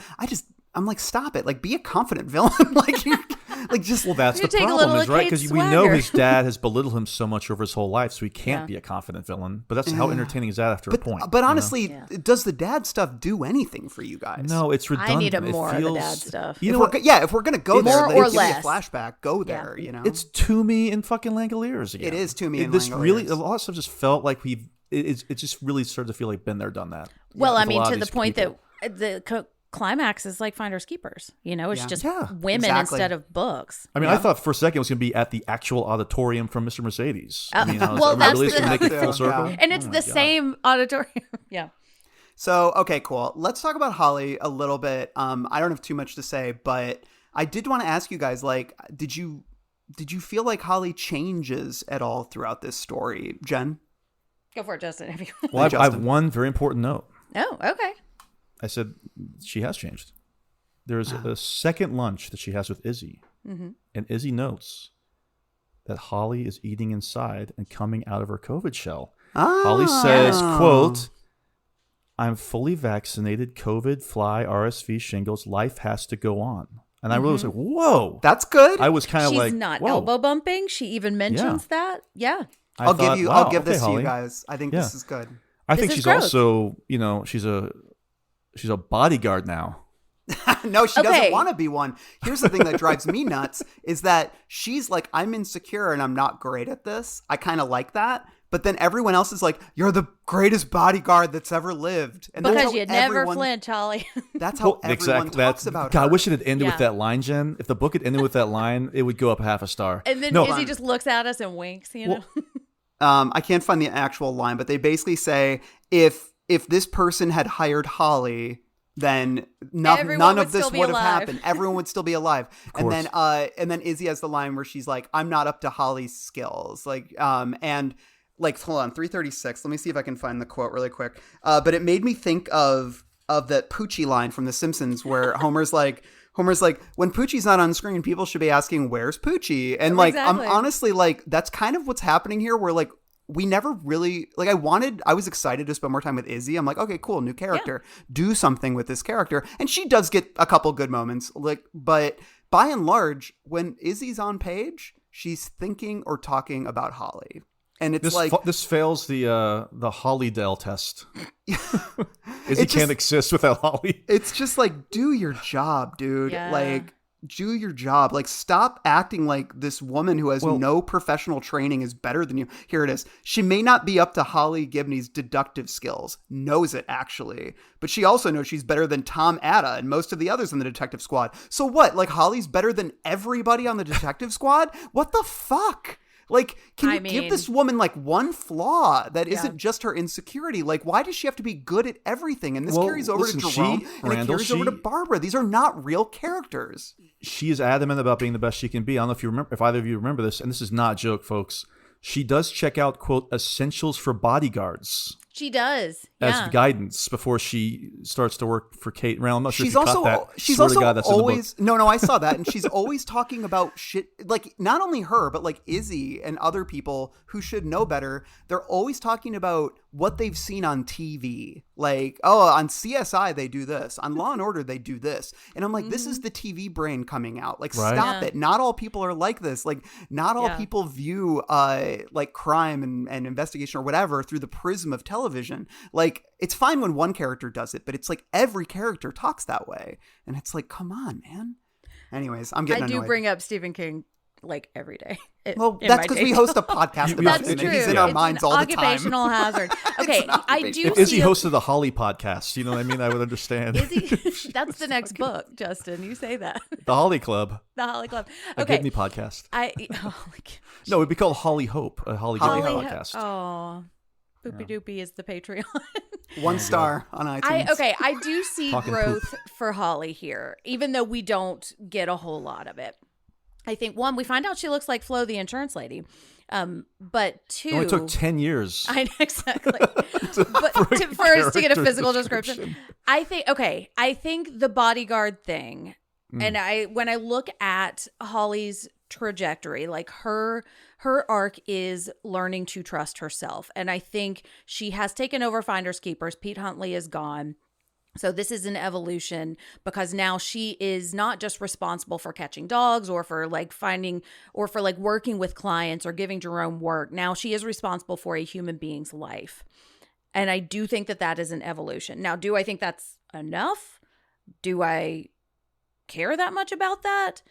Maybe not. But I think that it is an evolution. As a Holly defender, I like this for her. And I think she also, you know, she's never going to have kids. And I think this is her, like, I am responsible for this human being. That is my sole purpose. And I don't like this. And I like her discovering that she doesn't like it and that she wants, like, it feels like learning how to set a boundary for herself. You know? I mean, this isn't necessarily a knock on Holly specifically. It's more like, it's the depiction of Holly in this book, I think. I think Albert Einstein's a genius, but I'm not going to hire him to be my bodyguard.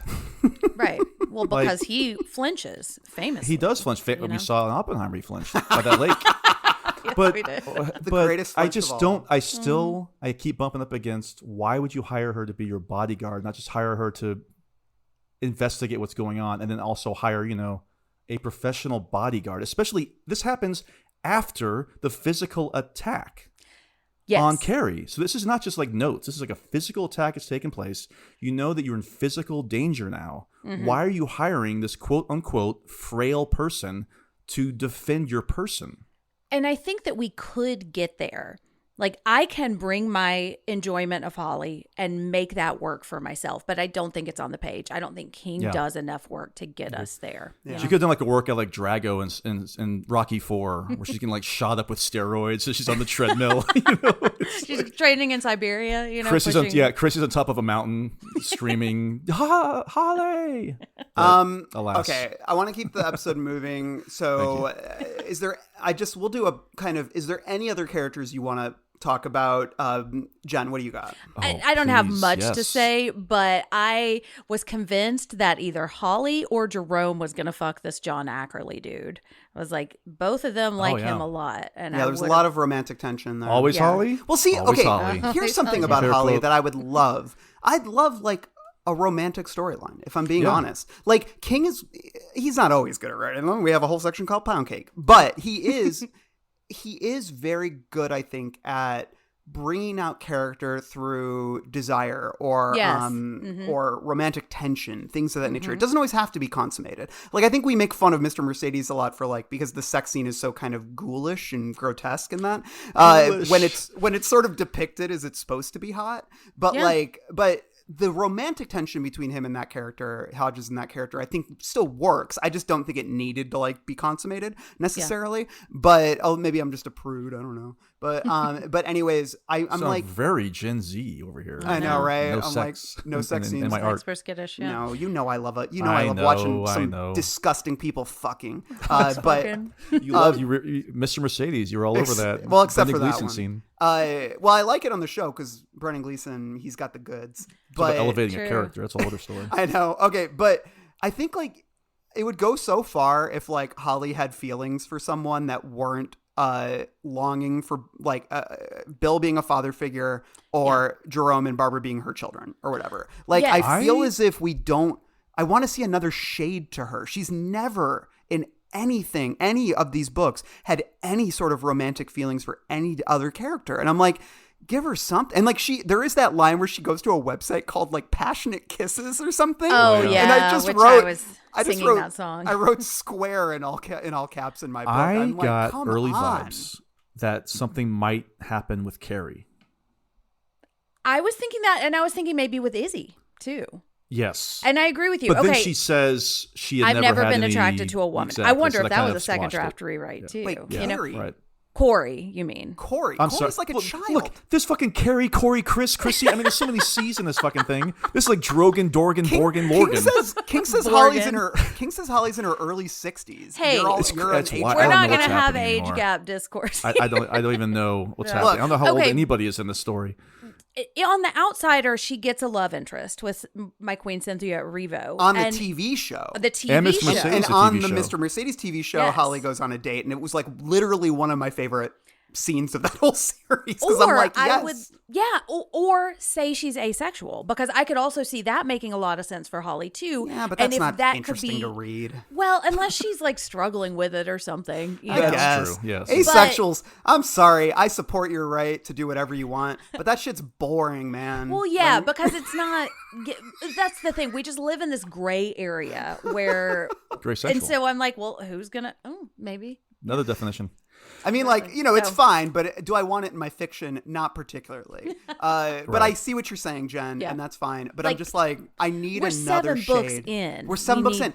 I Yeah. need Really some are. more shades here, and I'm not getting them. Yes. Like and it's the same with There Jerome, are and it's 50 the same shades with of Barbara. Holly. We want to see. Oh that. God! But Can it's you just like- imagine the 50 Shades of Holly? Oh, But you know what? it- I don't want to imagine it. But it's just like, how many books are we in, and these characters still have no meaningful conflicts. Like, I wrote something in my notes that, of course, I don't have in front of me now. But it's basically just like Barbara and Jerome are these characters who they are occasionally terrorized by people that come into their lives. That's but their definition. Occasionally terrorized. But It's they- true. but It's true. they That's, do- that's them. That's their definition. They do nothing but make amazing choices and have success and fortune fall into their laps. These are not interesting characters. I just think about the Mr. Mercedes TV show and the one that little storyline they gave Jerome, where it's like where he flunked out of Harvard and he was insecure about father. it, and his father and all that whole relationship. That stuff to me, it's like it's small. It's all and it doesn't demean or like diminish the character at all. It makes him more well-rounded. It makes him more human. Yeah. And it's like these characters, they're just like, there's even a line, and I was going to mention it, I think, in Misery, but I'll just bring it up now. And Justin, you even brought this up when we hung out the other day. But it's just like, there's literally a character that says, Barbara, she can write poetry, she can sing, she can dance, she can do it all. And that's like literally a joke Dan Caffrey and I have. Can you mentioned her? I took some time on this. Can we hear. run down Yes, the Barbara storyline in this book? That's Yes. unreal. Okay. She wins 2 tickets to see Sister Bessie in concert. I almost forgot about that. She she doesn't even buy them. randomly I won. completely forgot about that. She won. There's a quote, I think she's thinking is, how likely is it that a famous person would call her just because she's written a slim book of poems? Great question. So wait, you missed the part where Sister Bessie calls her. I'm not done. And that's like after she's already won tickets. Exactly. So separately, Sister Bessie loves a poem that Barbara wrote so much that she wants to turn it into a song. Wow, that's crazy. You know? Wow. Then this renowned, famous singer of 50 years. Yeah. One of the most famous she musicians. wants Barbara to sing on the song. And Barbara just happens to be a great singer. Of course. Yep. I mean, And happens. she's Of also course she is. quite a looker. She looks great. Looks great in those tight pants. then- says I guess Jerome. she kind of That's- looks like that's- Michelle that's Obama, correct. but taller. But shorter. Then she wants Barbara to join her on tour as one of her backup dancers and singers. Hold on, you forgot that she's Oh, a great roadie. That Barbara she's a great informs roadie, too. Holly that one of Sister Bessie's roadies had a heart attack. So she speaks to the head roadie and just joins the crew. And the explanation is, I think Betty, Sister, thinks having a poet move trussels and roll amps is sort of funny. So in the middle of all this, Barbara becomes a roadie. And then, of course, Tones, in pure wet, hot American summer dialect, says, she sings, she dances, she plays the tambo on the beach, she writes poems. What can't she do? A star is born. Oh, my God. I love that the wet, hot voice, yes. I just could not believe. I mean, we thought like she was enough of a superstar in the last book. This is just like, I mean. It is. And they would keep cutting back to the storyline. Once again, so easily excisable. And nothing happens with her. She also becomes like best friends with Sister Bessie. Right. Oh, she leaves with her. Bessie's going to die to save her. Sister Bessie hangs out with her just in the real world. And because she wrote, like, do you know how many people buy books of poetry? Not like 10 people, maybe. Yeah. Nobody buys poetry anymore. And that's not a good thing. I'm just saying. It's just the way the world is. Meanwhile, Jerome is bummed because his book was only on the New York Times bestseller list for a couple weeks. But don't worry, because when it goes on paperback, it'll be bumped up again. Oh, yeah. That's what Holly says. It's like I lose my goddamn mind when I read these characters. Like, I feel like such a hater, but I can't help myself. I hate these characters so much. We do find out that Jerome can't sing, though. Which is huge. That is huge. That's a huge moment. Cut to him sitting on the edge of his bed with a gun in his mouth. Oh my God. He's like trying to hum, but he keeps humming out a key. He struggles with his book a little bit too, so I feel like we're like so Jen, if we're going from 1 to 10 and we want 10, we're getting 2. Well, he pulls his book out at the end, and because it probably is better than he thought. He's gonna become the first person to talk about religious extremists. So, I know, right? He's gonna write for 4 this weeks. really groundbreaking book about churches that have engaged in like domestic terrorism, and I'm sure nobody's ever written that book before. Like, you're gonna have to tell me what books you're reading. I want to read these. When I was Christian, I think it's a book called Wikipedia.com. Yeah. No, I could point you to several books. Okay, let's move things along. I feel like more characters will come up as we're in other categories. So let's go to Misery. She died. She just slipped away. Slipped away! Slipped away! She didn't just slip away! You did it! You did it! You did it! You did it! You did it! You murdered my Misery! Annie!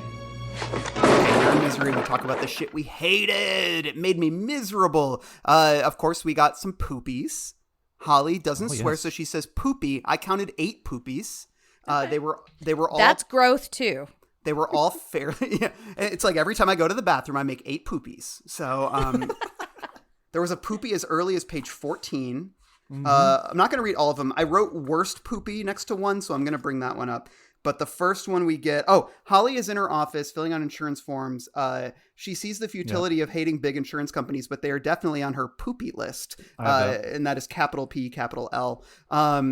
If I read all of them, I'll lose my mind. Oh, wait, did she call Dennis Leary poopy? Do we get any poopy doopies though? I don't think we get any. We get a doopy. We get a doopy. I swear we do. I swear to God. I'll look it up, but hold on. Hold on. I wrote Randall's Dennis. on doopy dirty. I'm on doopy duty. I can't even watch. say it. I wrote in my notes, Dennis Leary, poopy? What is that about? Is that just you wondering? I see. I thought it was Holly doesn't engage with Dennis O'Leary, who wants to argue and be all poopy. So it's Dennis O'Leary. I thought it was. I was thinking the guy in Rescue Me. A firefighter show. But be all poopy. Like, that is what children say. Come on. Well, she's unique. She's in her early 60s, for fuck's sake. I only have about 10 things. I'll do this one. Jerome, once again, just a science fiction fantasy character. Not just in terms of like his characterizations, but like how King has him speak. He uses expressions like totally cool, totally stoked, and then refers to his sister as like a booger sometimes or something like that. And unironically. And I thought that wasn't really well written. I didn't buy that for a second, but anyway. Okay, on page 329, he texts Barbara, his sister, by the way, you look great in those tight pants.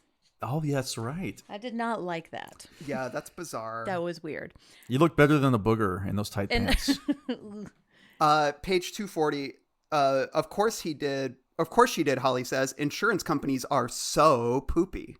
Like the so This is all poopy for me italicized. now. That was what I called. Oh wait, no, that wasn't the worst poopy. I said worst poopy yet on 258. There was Really can't wait to find it. in 18 pages there was 3 poopies.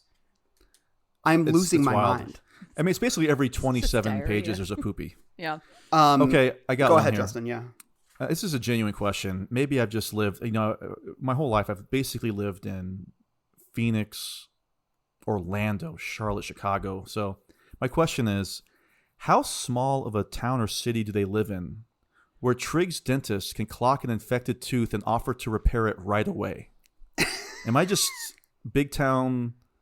Does that happen where you can just be usually it's like a week or two later where they have to schedule a surgery for that? Well, if it's that bad, maybe they're like, we got to do it. Maybe now. they bump. I mean, this isn't like heart surgery. Who's going to die if they don't operate immediately? It's just an Okay. impacted tooth or something. I thought that was very I small was thinking town, about but the I don't size know. of the town too, because I was like, I live in a pretty small suburb of Nashville now, and I was like, I don't know who the police chief is. Like, I would have no clue that a game like this was I was happening. going to say, and it's a packed game. Yeah, exactly. Oh, And okay, I Jen, was that's a just serious like, question for you then. What? So, if you go to the dentist for just a checkup, Mm-hmm. do you think it would be possible if they said, "Hey, we found a cavity or something"? Would you expect them to get it done right away, or would you be like, "Oh, I guess I have to schedule a time to come back in to get that taken care of"? I would want to schedule a time to come back in and get that. I love taken it. This care is of. what you're hung up on. I know. It's just why. It's just like what year? It's just like I don't know. It's 1955, and Well, we back in. I Derry? will say I I've don't- always struggled with. I've never really had a good grasp on this town. I Yes. can't remember where and it is. I think we It's like even by get Cleveland. a name for the first time here. Yeah, I don't you remember know? it ever being called Buckeye City. I don't either. Could be. I could think be that wrong might on that, but- come from The Outsider, maybe. Okay. It feels but- like 20 people live here, and then there's just dots. And they're all the Robinsons. Or they're And all they're people great. that love the Robinsons, yeah. Okay, Okay. worst poopy yet, 258. Oh. The only interesting... Oh, wait, hold on. I lost it. Okay, here. Because of the anonymity issue, Holly finds this more and more annoying. Not to say poopy. God damn it. Enough. Okay. Enough with the poopies. Yeah. Okay, I got something on now. Look, I love Stephen King's out of the blue foreshadowing. Like nobody in the free zone ever saw Dana Jurgens again. I fucking Yes. love that. Great stuff. Yeah. And he is so good at it. But here, It wasn't good. no, and it's constant. And we keep alluding to this game. Like, Yes. we think it's going to be a great game, but he was wrong. It was going to be terrible. And then we don't get enough of it being terrible to justify all of this foreshadowing. But here's the thing that made my head explode.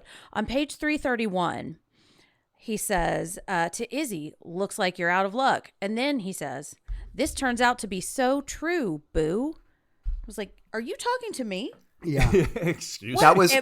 I just put a question mark next to that. And then he does it again too. And it's not that, it's like, I don't know, be careful what you wish for. You know, I'm like, Boo. what are we exactly? This is the problem. I understand the possible resolution of what happens to Izzy being a tie-in with what's happening to all the women in this book, right?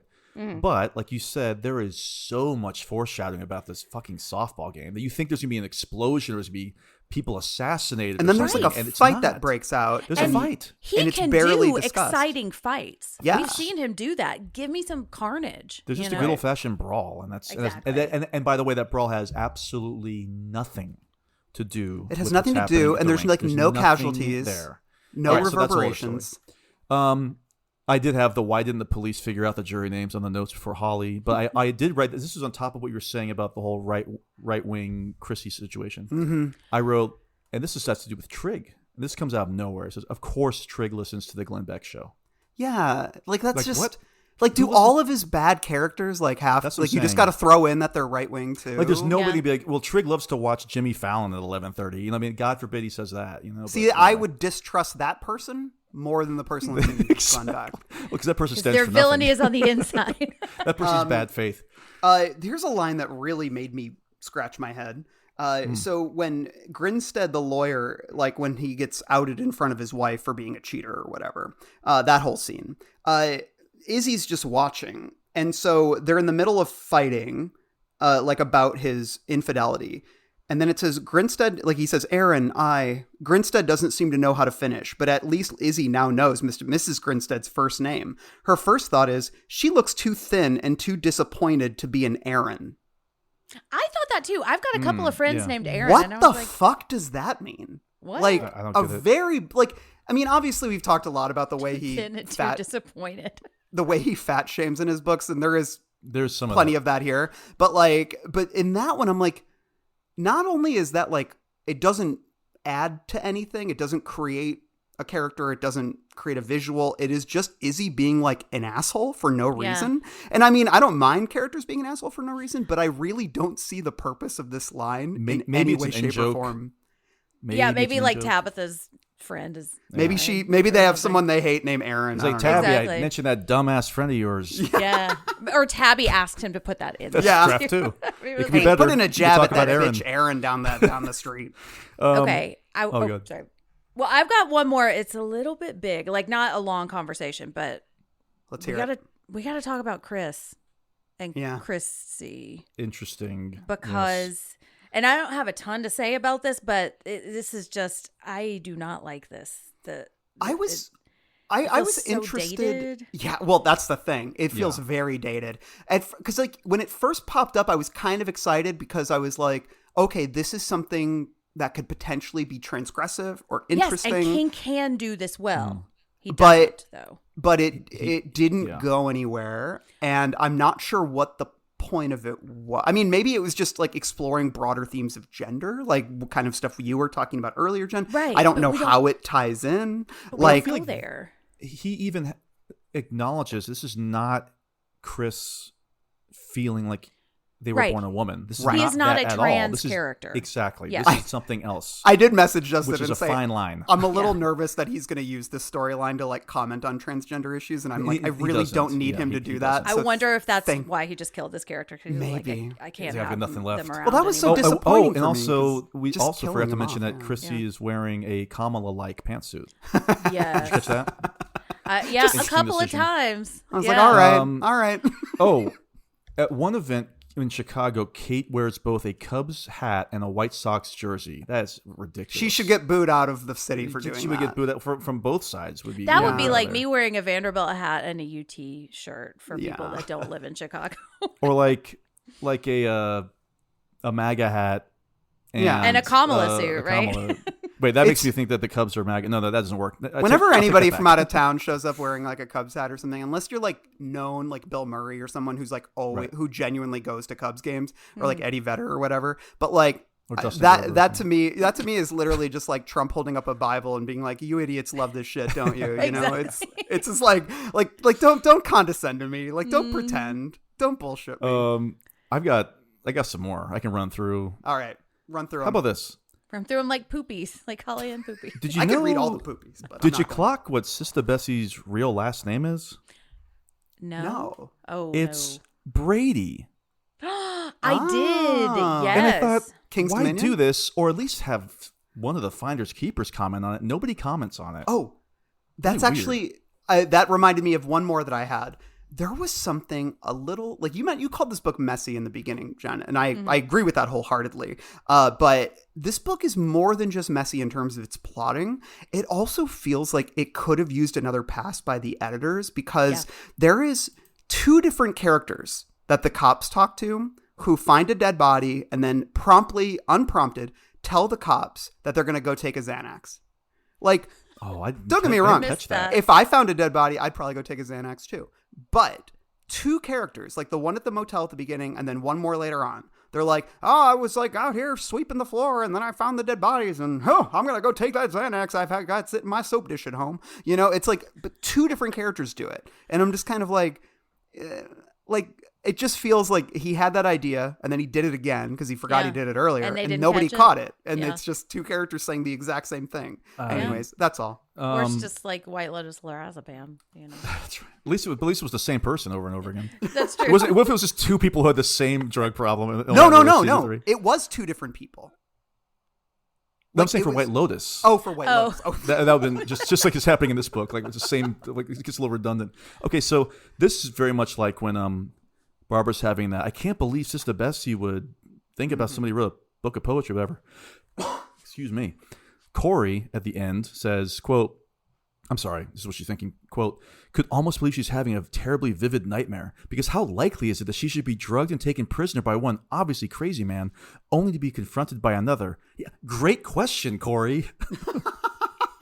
That's a great question. I think everybody reading this book will also ask.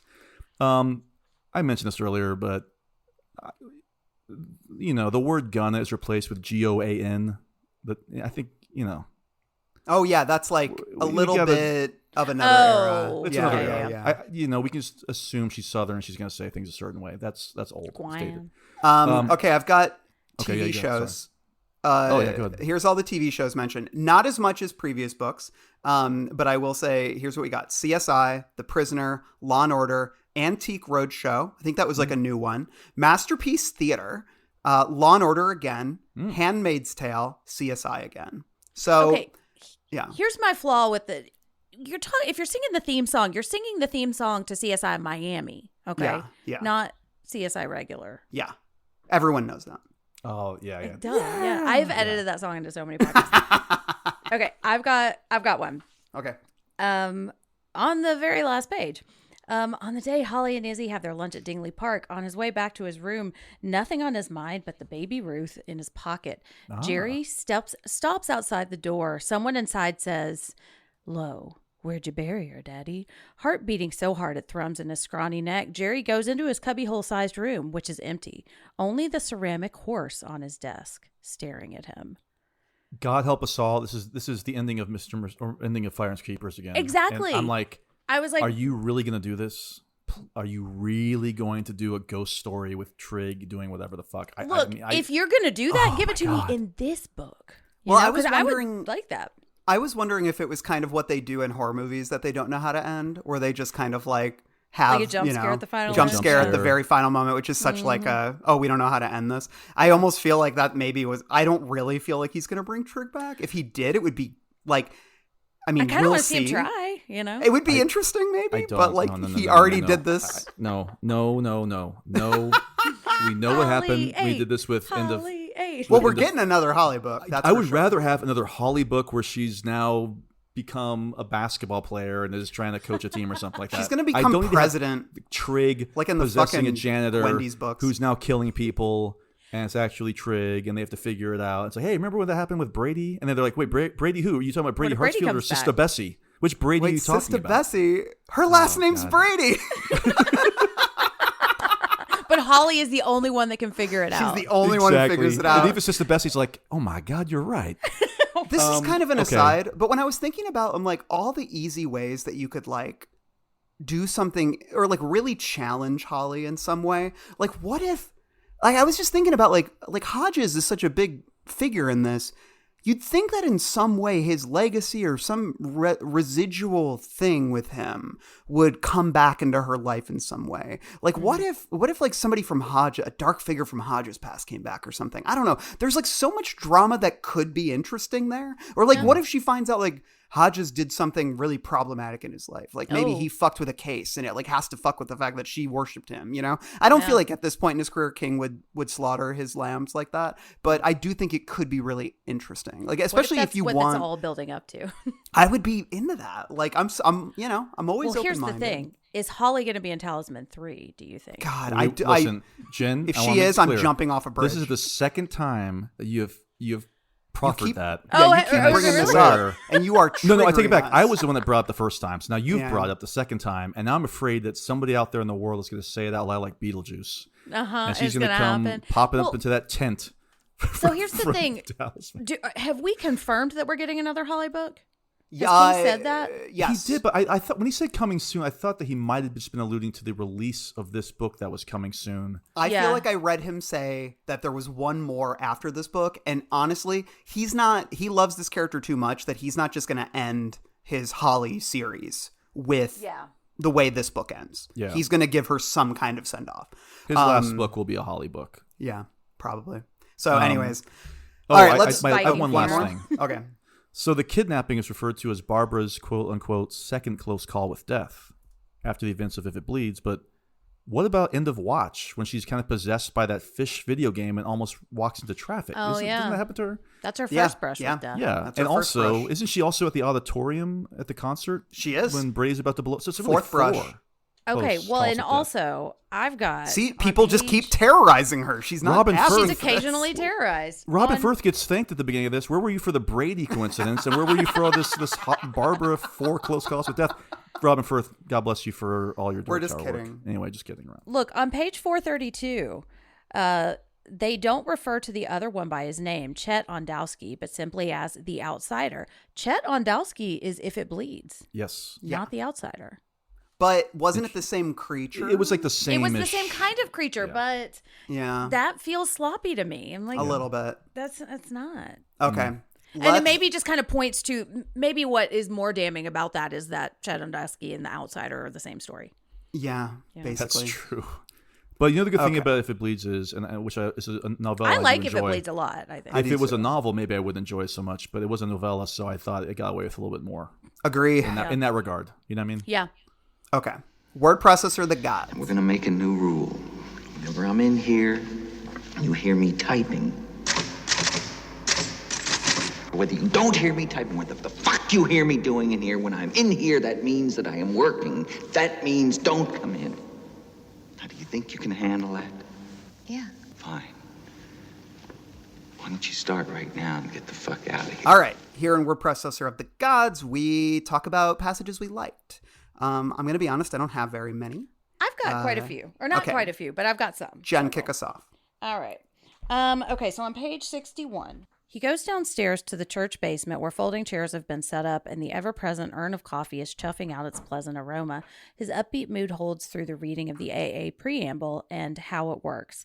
It holds through the reading of the promises. After the theoretical question, are these extravagant promises? He chants, "We think not," along with the rest. It holds through the chairman's drunkalogue, which follows the usual pattern. Rum followed by ruin, ruin followed by redemption. It holds until the chairman asks if anyone has a topic they'd like to discuss, and a burly man, someone Trig knows very well, even though the burly man is in the front row and Trig himself is sitting in back, raises his hand and lumbers to his feet. "I'm Reverend Mike." "Hi, Reverend Mike," the alkies and druggies respond. I just liked this. This felt like a meeting to me. Yeah. And I think that is represent. Like, it's not that passage is particularly great. I think that just kind of represents a trend in this novel of really capturing the lived experience of longtime sobriety and going to meetings. And I really liked that a lot. Yeah, I mean, some of my favorite characters, I feel like, were some of the minor, AA folks that were kind of hanging around. Like, even like was it Pastor or Reverend Mike? Reverend, that guy, yeah. the guy, I thought that was like an interesting character. I did too. I was like, I bet he knows somebody. Like, every time he writes about this, I'm like, I wonder what meeting he goes to. Now, I would be very clear. That's not my business. I don't need to know. Yeah. But it just makes me wonder, like, how often he's going to meetings. What are his meetings like? Because it makes me think about the meetings that I've been. Now, the thing that always feels weird to me is I've never been to a meeting where they were rows like a speaker, and you like all of mine are always in like circles or something. Yeah. But you know, that's a small detail. But No, that's interesting. What else do you have? Oh yeah, okay. I've got one about Holly on page 246. Holly has faced a loaded gun on at least 2 occasions. She has faced creatures from which there is no scientific explanation. It's not courage she lacks, it's the fundamental self-worth necessary to call someone out on their hurtful behavior. She may never be a person who can do that. It's a deeper character flaw than not wanting to be seen in a swimsuit, and she doesn't know how to fix it. I just really liked that. And again, I don't think there are any passages here that stand out as particularly good. They just represent trends throughout the book. I just really liked that insight into Holly, and I wish we had gotten a little bit more of it, you know, because I do really like Holly. I don't think we get enough of her here, and I think she's pretty thin in this book, but I like King exploring who Holly is, and I like what we learn about Holly in each successive book. Yeah. Justin, what do you got? I think for me, it's just I don't have anything specific myself. This was the same situation with Holly, which again I enjoyed. I think that the more impersonal the books are with its characters, the less you're going to get of like the picaresque, the picturesque, you know, beautiful passages here and there for me. This isn't necessarily like a deficiency. I think this, and King even says it, this book is so plot oriented that it doesn't really allow him to shine. No King's Dominion intended, where he is definitely shined in the past. Yeah, even something like Fairy Tale, which I didn't like at all. Well, there was more. There was a lot more passages and beautiful, descriptions and whatnot. So I didn't really find that here. Again, I thought that the idea, starting in chapter 20, to have the time at the start of the chapter should have been more effective than it ended up being, but definitely started to get things rolling a little bit in the back back half. I like the name Darby Dingley. Good alliteration. Yeah. Sure. Jen, what else you got? You know what? I think that's all the passages I have. So yeah, I think there was a lot about the addiction stuff that I really liked. Yeah. And I thought, generally. Yeah. I think that stuff was some of my favorite too. Like even just Trigg sort of like haunting the edges of those spaces. Yeah. It felt very knowledgeable. It felt very lived in. And those are some of my favorite parts of books like Dr. Sleep as well. I think he writes that stuff really well. Yeah. Cool. All right, let's head on over to the cemetery. What's the bottom of the truth? Well, sometimes that is better. The person you put up there ain't the person that comes back. It may look like that person, but it ain't that person. Because whatever lives in the ground beyond that cemetery ain't human at all. All right, here in the cemetery, we talked about the stuff that scared us. I've got one here, but I don't have too many. What about you guys? Justin? I just have one. Okay. And it's Chrissy abusing herself by slamming her fingers. That's literally what I have. Crack. I don't even... I was like, I decided I can't read it because it makes me so uncomfortable. Ooh. Well, I'll read it. Okay. I'm literally going to go pee right now. I won't mess with you. I promise you all. Okay. Close your ears. Okay, cool. The skin splits on the back of her fingers. Ooh. Blood begins to run down the paint-peeling wood. End quote. Folks, listeners, Randall's literally left the room. He has so left, I guess yes. Jen and I will co-host for a minute. Jen, you want to read yours? You have a cemetery? Yes. Okay. I've got a couple. Yeah. And they're very me specific. Let's see. I've got the part with the acid because this was very early and it came out of the blue. And I remember I was fooled by this. I thought it was real acid. And I was like, oh shit, we're doing this. Okay, the rest is jolted from her mind as she's thrown against the alley's brick wall hard enough to rattle her teeth. Now she sees the woman in the trench coat, taller than Corey by a couple of inches, and with bright red hair that can't be natural. It's smashed down under one of those cheap see-through rain hats you can buy for $1. Her bag is on a strap over her left shoulder. Her right hand dips into it and brings out a thermos with the word acid printed in black Sharpie. She lets go of Corey to unscrew the cap, and Corey is too stunned to run. She can't believe this is happening.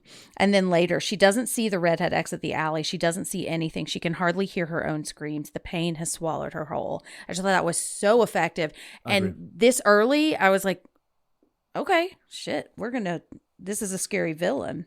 We're still in the double digits in pages here, and I agree. I think at this point I was still on board. Mm-hmm. Did you have anything else on top of that? Do, yes. Page, I gotta find it. Page 403. I think about this. And actually, it's kind of a double, so sorry. It's 247 to 403, and they kind of work together. Okay, so Corey is talking about Kate. Social media is even worse. Memes of Kate's face crossfading into a watermelon being blown apart by a 410 shotgun. Kate giving the Nazi salute. She's been accused of enticing underage girls to Epstein's island or taking sheep gland shots in her... What did I say? Epstein's right. island. I was just laughing. Oh, okay. The idea of Jeffrey Epstein being a person that lived in this world is crazy. I know, yeah. Of taking sheep gland shots in her vagina to keep looking young. People who used to shoot at targets with Osama bin Laden's face on them now shoot at one with Kate's face. Every night when she goes out, she knows her enemies will be there, booing and cursing, but she faces them and stops them, cold with humor and bravery. And then on page 403, when she's about to die, Kate has been afraid of death ever since she first saw shooting targets with her face on them for sale on the internet. The fear has been mostly academic, mitigated by the understanding that if it comes, her death will be a rallying cry. What she never expected was to be taken by some random crazy person with no political axe to grind, a man with whom she means nothing more than one victim in a senseless killing spree.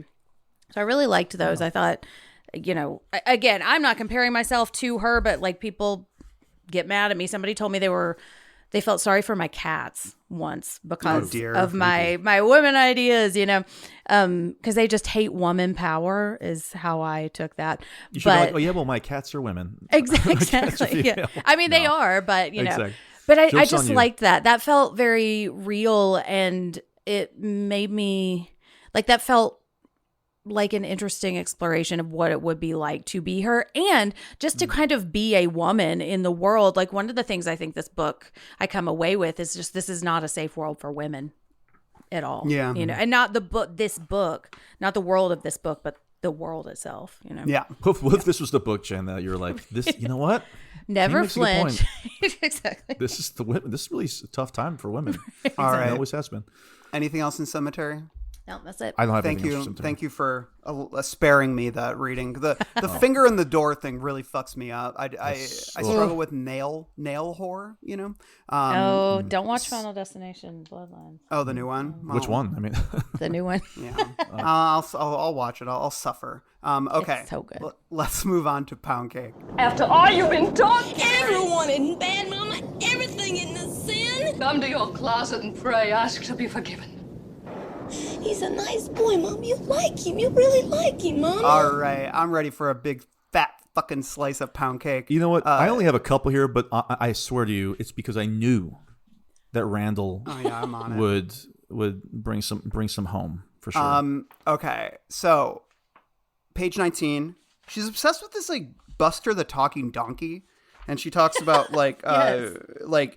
like in some ad she goes, which he'll probably poop out of his butt. She thinks very reluctantly. I just thought the phrase "poop out of his butt" was funny. Like it's just something I would generally laugh at. I was going to say that felt like a Randall thing. Yeah, that's just like a Randall thing. I'm glad that that's the thing that I'd be associated with. Poop out of the butt or his butt. Poopy. See, I like poop. I like poop, but I don't like it when Holly says it. I don't like the way she. You don't uses like the adjective. You like the noun. No, I just like it. Yeah, exactly. I like the noun. If she talked just more about poop and diarrhea, I'd be into that. Okay. No, I think the Randall doth protest too much. I think you secretly do like poopy. Randall's going. Hey, his thoughts are Randall quite poopy. Poopy Colburn. Something to consider. Maybe by the next round, I might be putting poopies in my word processor of the gods. Yeah, maybe. Okay, so page 24, we've got a nice big fart. That Carrie guy when he's in hospital bed, he grimaces and lifts his pregnant midsection. He lets out a trumpet blast of flatulence. I love that. I love those trumpet blasts. When man. the smell reaches Izzy, she thinks it's strong enough to blister paint. Love That's that. 76. Trumpet blast is almost King's Dominion. He's used that before. Sorry. Yeah. Do you have any, Justin, that you want to share? I've got plenty. There's a reference to, quote, nubs of breasts. Yeah. Ooh. That's very close to nubbins. I thought we that got you might nubs. appreciate that. Yeah, And we nubs. got bazooms. Yeah, Oh, bazooms yeah. is what I was going to do next. Every time I hear bazooms. Dressed in Just mom so- jeans and a sleeveless top that strains to hold in truly mighty bazooms. We talk about how big her boobs are so A lot. many He's times really- and how big her ass is. Yeah, I don't think I wrote down. Oh, on 159, he says like one extremely large breast. I got that. One extremely large breast As it's prodding touching his Jerome. side. Mm-hmm. The Mighty Bazooms did one of my Yes. favorite songs in the 90s. Oh yeah, The impression that I get. The impression. I was trying to think of like a good The impression boom. of my breast. Yeah, the impression of my breast. There we go. Okay. Wait, you. 385. I wrote the utter fascination with Bessie's bosom. So that's just me because I think he mentioned the bosom again. Yeah, here we go. In the bedroom, Betty strips off her shirt, displaying she says truly mighty again, truly mighty bra and a mightier midsection. The mom jeans come next, exposing an acre of cotton underpants. He's just obsessed with this I'll tell you, woman. that person had to take a Xanax after seeing that. Oh man, I'm gonna have to take one after this episode. Okay, so and then he mentions 9/11 like two lines later. I love that about King. Okay, so on page 278, he uses the phrase "pissed my ditties," which I thought was interesting considering Diddy's on trial. Justin's like joking right now. Oh my God, I think Justin's gonna die. Yeah, here we go. Dude, are you kidding like me? Diddy Kong or something like that. I know Diddy Kong. Okay, wait. So who is my talking? ditties. Oh, and this is like, it's not even Bess. Like that sounds like something Bessie would say, right? Like the sister would say. It's like Jerome says It's like it. the AD or something, the ADA. Or it's like John. It's like that Ackerley guy. He goes, "Dude, are you kidding me? I pissed my ditties dancing to her music back in the day. Find me." God. Okay, speaking of things nobody's ever said, at least in the last 50 years, who has ever said the phrase Chicago nasty? He says it like Justin, we've lived in Chicago for a long time. Have you ever heard the phrase Chicago nasty? You know, Randall, I've heard a lot of positive and negative things said about our lovely city, but I can't imagine anybody saying Chicago nasty in that way. No. Some of these autograph-hungry pilgrims from Madison and points west have gotten in touch with Chicago eBayers, and some of those must have had contact with the anti-Kate Brigade because they're also waiting and ready to be, in the words of one protester, Chicago nasty. Oh, that's something we didn't talk about. This is breaking through into real territory. I think King really is going after the eBay people. Oh yeah, I mean eBay people. Yeah, that's been a thing. I will say that's been a thing for a really, like, you know who talks about that is Bill Hader. The SNL, like, he actually, I saw him talk about that in an interview once, and he says he generally doesn't like give autographs because of those people. I know. I believe it. He's like, I'll take a photo with you and stuff, but he's like, I think that, and I can understand, like, because they lie to you. That's what Bill Hader said. They lie to you and say, like, they'll have a kid with them, and like, but then they'll just, you know, they're going to sell it. So yeah, I thought that the emphasis on that felt novel to me. Because I think that is still something that happens a lot. Jen, what do you have? Okay. Wait, what, were we still in Pound Cake? After all Yes. you've been Oh done. yeah. I think that's it. I think Okay. that's all I got. This is like the ending of Never Flinch. We're like, what's happening right now? Holly. Okay, the thing that I read about Kate, like my cemetery, happens right after Holly pees in the bushes. Oh.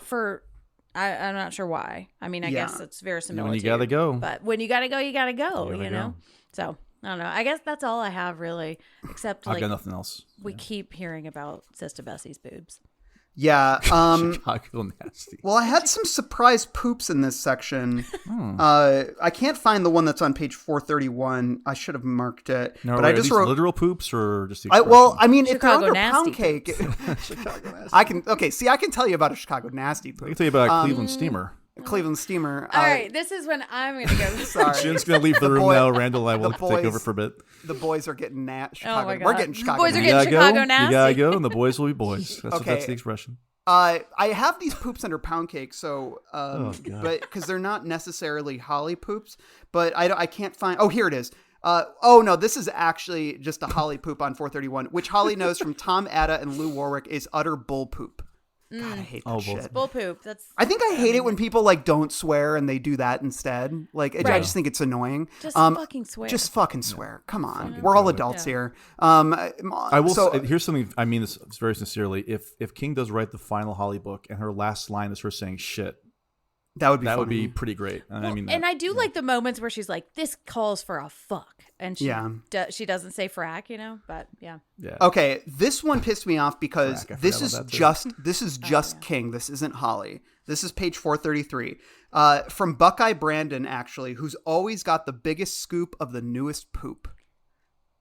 Like, this is stuff a literal child says. that character is referenced a lot. Was he brought up Okay. in Holly or something? I don't remember this person ever I existing think in this universe, right? I don't remember. I mean, I could go back and look. This He's in- It's like feels with Robin Firth. He's an Inside evil View kind of- podcaster, so he's clearly inspired by us. I mean, That'd be pretty funny if it was are we like taking shots at podcasters? the Podcasters Coozers and love. eBayers. I can't blame The him. Coozers love. Jeez. Yeah. We're a pretty evil bunch of people. Generally, I mean, just mostly podcasters, just not me, us. you know. Okay, that's all the pound cake I have. But just I think like Sister Bessie, A she's lot of kind of boob just talk. walking pound cake. You know what I mean? So okay, cool. Let's move on to King's Dominion. There's another world out there. I know there is.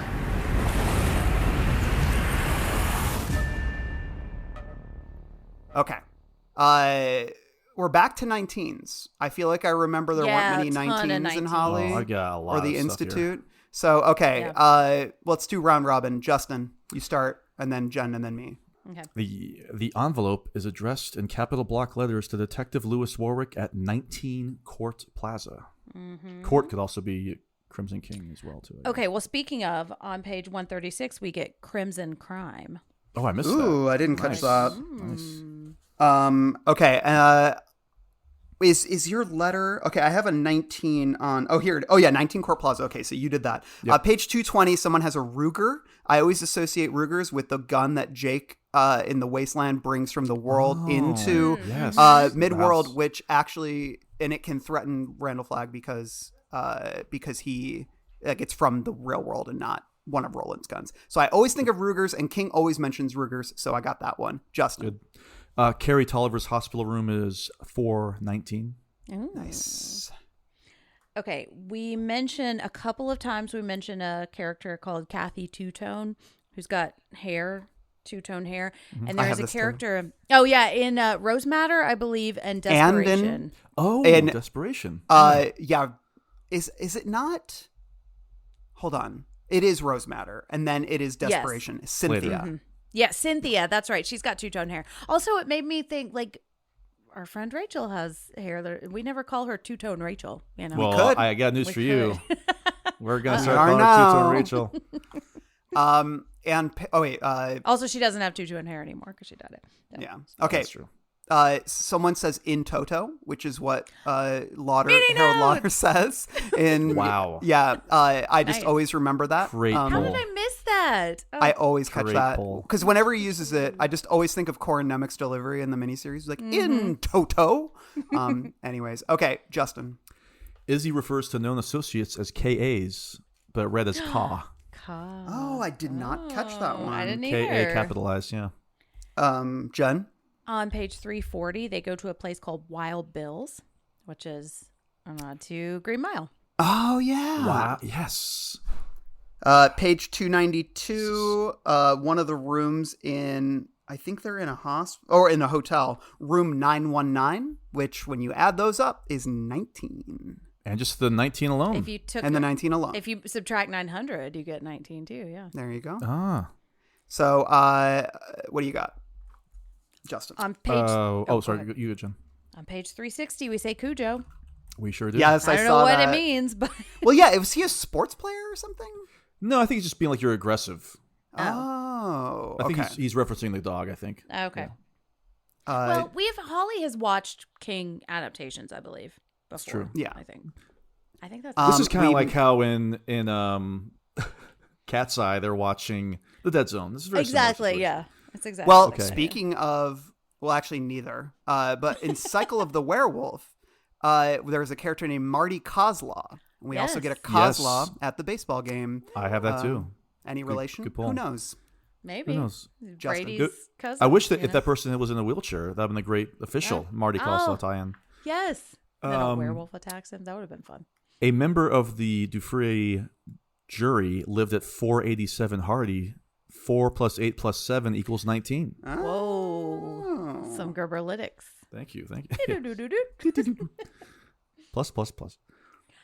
I'm out. You're out? So many okay. more. Yeah. I've got on 370, this is more of a joke, but they said, like, Sista Bessie had a line like, call Red or something. And I was like, am I supposed to know who Red is? Like, the way it was set up? And I was like, Morgan Red? Freeman. I read Red from Shawshank. I did the same thing, but do you know what made that click? Is that her friend Red always rides the bus. And that's the last image we have of Red, in the movie at least, of him riding the bus. Well, then and we actually, meet a short Red, story, too. You're right. And he, it's not Morgan Freeman. No, it's not Morgan Freeman. Corey played the trailer to Shawshank Redemption for the kids, try to get them interested. And they were like, they said, no thanks. I don't think so. They said, back to Pokemon. Exactly. Not or Sonic 3. They're kids, I get it. Yeah, I really sounded really old when I said that. Jesus. There is an AA meeting location that takes place at the Shine. Oh. One of the I think one of the people he shoots behind the convenience store, he shoots those two guys. Mm-hmm. I think one of them mentions that. Somebody mentions it to him, I think. Like, didn't I see you at a meeting at the Shine? I think he said something. 376, a character grips his palm so tight that there are bloody crescents in his palm. Classic. I thought about you. Classic King. Classic, yep. As classic as the blue chambray. Yeah. Chambray. Chapter 6 begins on Monday the 19th. Oh. 388, 19 Daddy's right there leaning in the doorway wearing his lucky number 19 Buckeye Bullets shirt. Yep. And then, what do you got, Justin? Reverend Mike's house address number is 649. 6 plus 4 plus 9 equals 19. Too many 19s in this one. Oh, we're not done, brother. I know. 412, I've got, I think somebody at the park is wearing a 19. I'm trying to find it here. I wrote it down. 412. What do I have? I have 19. 4 plus 1 plus 2 equals 19. No. I was going to say. Weird. I can't find it. Anyways, Justin, what do you got? Trig recalls serial killers like Dennis Rader, and Dennis Rader definitely inspired Oh, the yeah. character in A Good Marriage. Mm-hmm. Yeah. Good that's point. a good one. Oh wait, and then they mentioned a Baby Ruth. You had actually mentioned it when you read Jen the mentioned that, passage right? from the end earlier. Oh, So yeah. Baby Ruth, another Harold Lauder reference. Yeah. So Justin, what else? Well, there's a section where there's a part where Jerome fist bumps John with an "Always Holly," and John responds in kind. And we mentioned this, but the original title of this book was "Always Holly." Always Holly. Mm. Yeah. Or, But then I think he wrote the book. He went, actually, there's not a lot of Holly. So, I do wonder. I do wonder if he's. I feel like maybe the next book could be called Always Holly. Always Holly, maybe. Yeah. I like Always Holly better than another Flinch. Yeah. Not for this book, but just in general. Right. That could be like the last one would make sense. Yeah. Man, I wrote 19 on this page and now I can't find it. I must have lied to myself. Anyways, too many well, that's good because there's too many goddamn 19s in this There's book. a lot of it felt very intentional this time. Well, It's like, the key code for the hockey rink entrance is 9721. Oh, maybe that's what it was. 9 plus 2 plus 7 I think I plus just 1, got the whatever, wrong. yeah. I wrote the wrong page down. That's all I have. Grinstead's mistress lives at 4636 Fairlane Court. 4 plus 6 plus 3 plus 6 equals 19. Oh boy. Oh wait, no, I do have one more. Did I good. say Jerome throwing out his manuscript and then later pulling out of the trash is like when King threw out? Oh, you did mention that earlier in the episode. Okay, I did. Okay, making sure. Yeah. Trig visits Dearborn Street. Will Dearborn, the alias that Roland uses in Wizards and Oh, Wars. that's a good pull. And Dearborn Street is actually a real street here in Chicago, by the way. It is, That's yeah. the street that they went to. that's where they get Chicago nasty. That's where they do. Yeah, I don't go to that street. The It's corner too of nasty. Dearborn and Too nasty. Chicago nasty. We know to stay away from that street. Izzy is reminded by, I believe, Kozlaw that she's no longer 19 and to not throw every pitch so hard. Oh, that's the one. I think I just wrote down the wrong page number. Trig uses Kingsford charcoal lighter fluid. That's real 237. Holly hears Taylor Swift's "Hey Stephen," and I remember there was a little joke about that. Remember that was about Stephen King, and King commented on it on social media. Yeah. Whole story. Jerome and John have an exchange about watching a Cavs game that sucks, and it's good timing because after a great regular season, the Cavs were just eliminated 4-1 in the second round of the playoffs this last week. Oh. So good timing on that comment. Oh, interesting. By King. Yeah, there you go. That's all I got. But that's a lot. That's There's a lot. good, some That's good a lot. pulls. All right. On that note, let's wrap things up with our final thoughts. Dad, can we go now? You ready? Yeah, we've been ready for an hour. Okay, I'll be right there. You said that a half hour ago.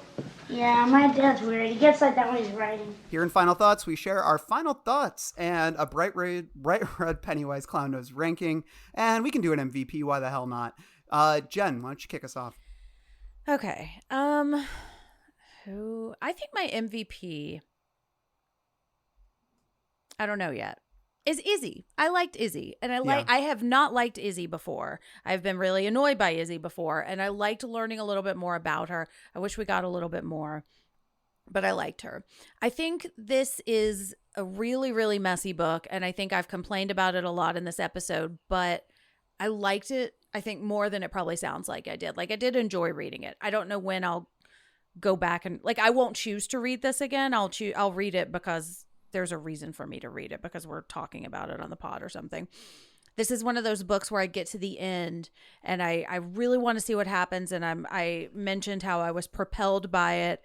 And then I got to the end and I was like, okay, well, do I care? You know, but there is a lot in here that I really like. I like the fact that Kay exists. I like the fact that we write so much about addiction. And I like a lot of the things that I think King is grappling with here. I think my biggest problem aside from the fact that there's just too much going on, is that I don't think I come away with any concrete answers because I don't think King found any answers through writing this. And I think he knows that. I think when I read that afterward, I think he said, I tried this, I put it out there, and I like it, but I need to move on. And I think I'm ready to move on from this too. That said, I did enjoy it. I like it. It's not my favorite Holly book. It's probably, I like it better than May. I don't know. I'm going to give it 2, which kind of hurts because I don't like to, like, I'm typically pretty generous, but I just think it's just so messy. I also meant to say the Chris Christie thing. Chris Christie. Shit, sorry. I did. That was unintentional, but that's part of the issue. Like, I just don't think that was considered nearly as much as it should have been. And I forgot to mention the page before he gives us that revelation, he talks about Jerome getting a sensitivity reader. And I think that is him signaling to us that he had a sensitivity reader read this book before he introduces this messy as fuck character. That's so funny. Yeah, good point. And I think it just, so that takes away a lot from me, and would make it, I think, hard for me to recommend this book. So yeah, that's a long-winded way of saying I'm glad this book exists because it's got a lot of messiness that I like to piece apart, but I don't know if it's not nearly my favorite Holly book, and I feel like it's kind of a step back for Holly. Jen's throwing bows. The 2 stars. I'm surprised you went that low. I thought you were going to go we don't higher. 2 stars, Justin. We do bright red Pennywise clown noses. It's okay. It's Justin's first day on the pods. Yeah, this is day. I think this is I'm wiping the slate clean. Day 1. Justin, what do you got? I think we've been very fair, and I don't think we've been too hyperbolic. I don't think we've been vitriolic. No. During these 3 hours, which I think is important. I think we wanted to give it we read this book, we gave it a considered read. I think we've given some really cool. It's not fucking really cool. Really cool. You sound like totally Jerome. bonkers, Booger.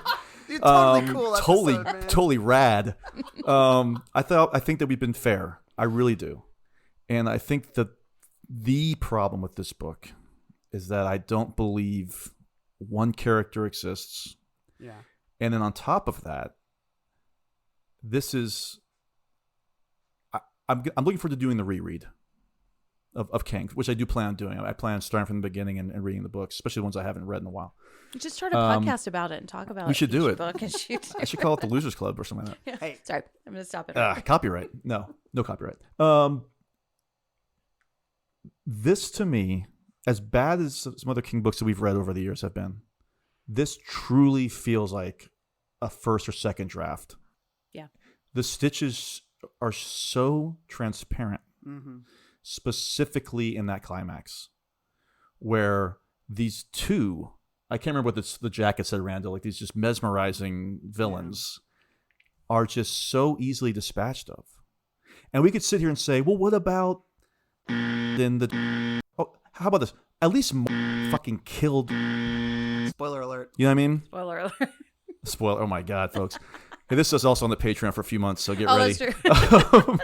And I was thinking back, like, Chris doesn't do anything aside from that first attack. I know. And it's a wasted character. If you want, you could. This is the problem I'm having in terms of transparency. You could literally cut and not even paste, cut and throw away these not just characters but whole subplots. The whole Sister Bessie subplot proves to have absolutely nothing to do with anything. She doesn't even go to the rink at the end. You know, she doesn't do that. It's just a way of having Barbara kind of involved to get down there, I guess.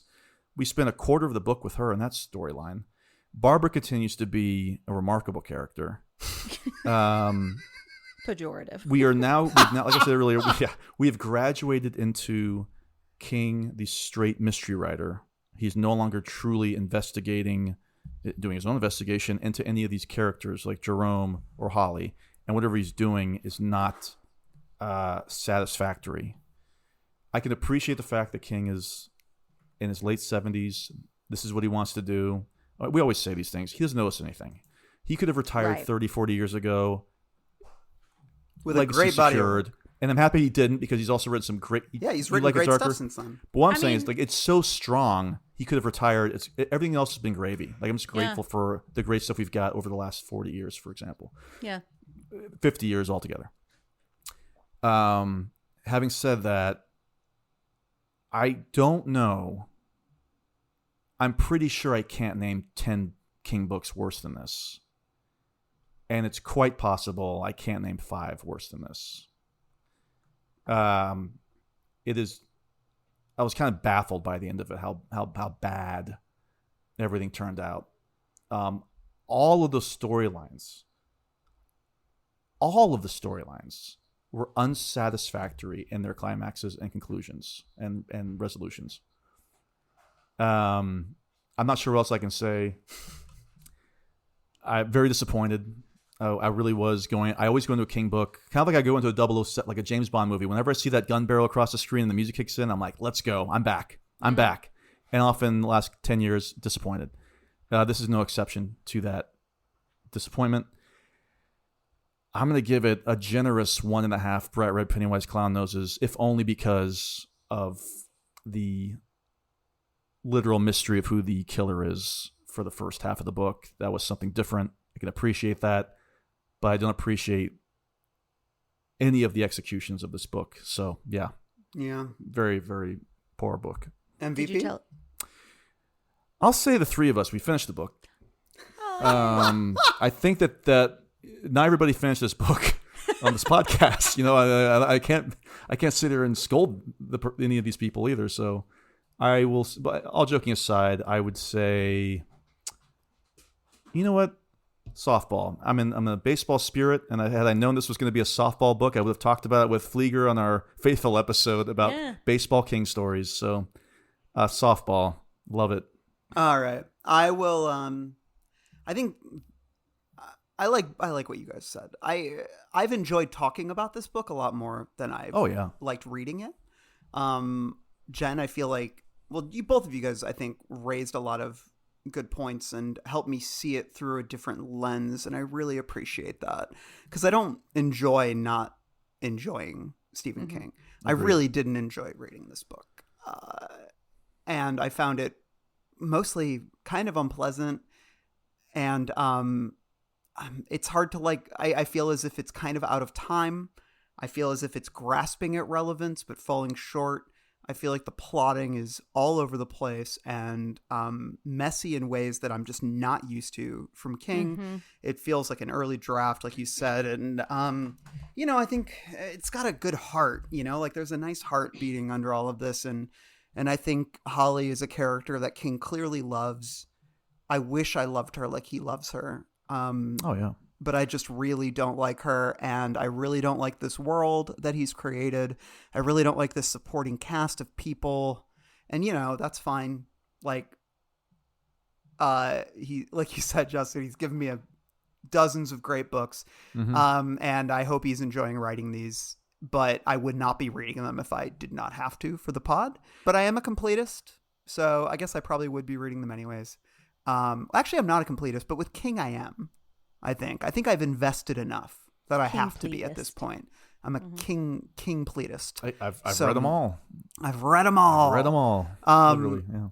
I'm going to give it 1.5 bright red Pennywise clown noses because, you know, it's certainly not without merit. I think that there's a lot of interesting passages and sections, and the AA stuff has feeling to it. And Trig is at least a complex villain, but then kind of, I feel as if King couldn't allow him to sort of just be what he was introduced as, and he had to become something else entirely.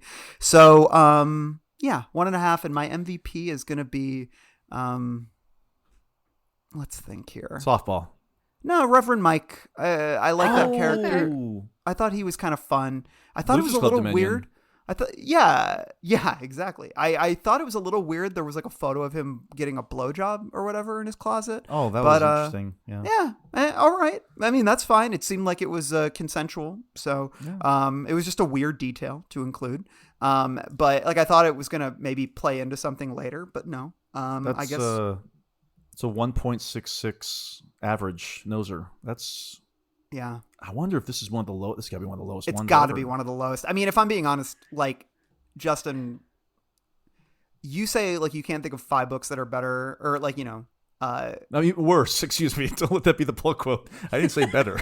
Yeah. Justin worse, ranks you know this what I mean? among top Number of King's 6th or 7th best King books. Like, I'm thinking 2 or 3. This is definitely in the bottom tier for me. And I think I gave Tommyknockers a 1, and I'm like, I gotta reevaluate some of these. Well, some let of me these ask, runners I was given. There's no way this is better than Tommyknockers. Would you rather read this or Fairy Tale again? Oh, that's a good question, Jen. Because I would rather read this before Fairy Tale. Yeah, Fairy Tale was. Here's the thing. I think so Fairy Tale long. is ultimately better, but just I agree. barely. It's Yes. like, World War I wasn't as devastating as World War II. The exact same comparison. Fairy Tale was classroom. much better in my opinion, but it was Longer. It was longer and sloggy. And it dragged. I'd rather read a shorter bad book than a longer, not as bad book. You know what I mean? Yeah. Also, no dogs in this book. This book needs a dog. Well, then I would have spent the whole time I'm worried happy that it was gonna dogs get were killed. spared this book. That's true. In general. I don't need that anxiety in my life. This was a real dog of a book. Yeah. You know what I mean? Woof, woof, woof. All right. On that note, let's this was great. Stay tuned. We're gonna have a preview episode. It'll be out by the time this episode's out, but we're gonna have a preview episode on the main feed. Justin and I just kind of talking through, like spoiler free, just kind of talking through some questions from the Patreon. And thanks for everyone who submitted those, and thanks for listening. We really appreciate it. Let's sign off. Long days and pleasant nights. Bye, everyone. I got some hot friends. God, I got some hot friends. I got some hot friends. God, I got some hot friends. But you know you want somebody to treat you good. This is the end of our show. For now. We hope you enjoyed this production. If you like our programming, consider searching for other Bloody Disgusting podcasts, such as Creepy, Horror Queers, The Boo Crew, SCP Archives, Nightlight, Margaret's Garden, and more.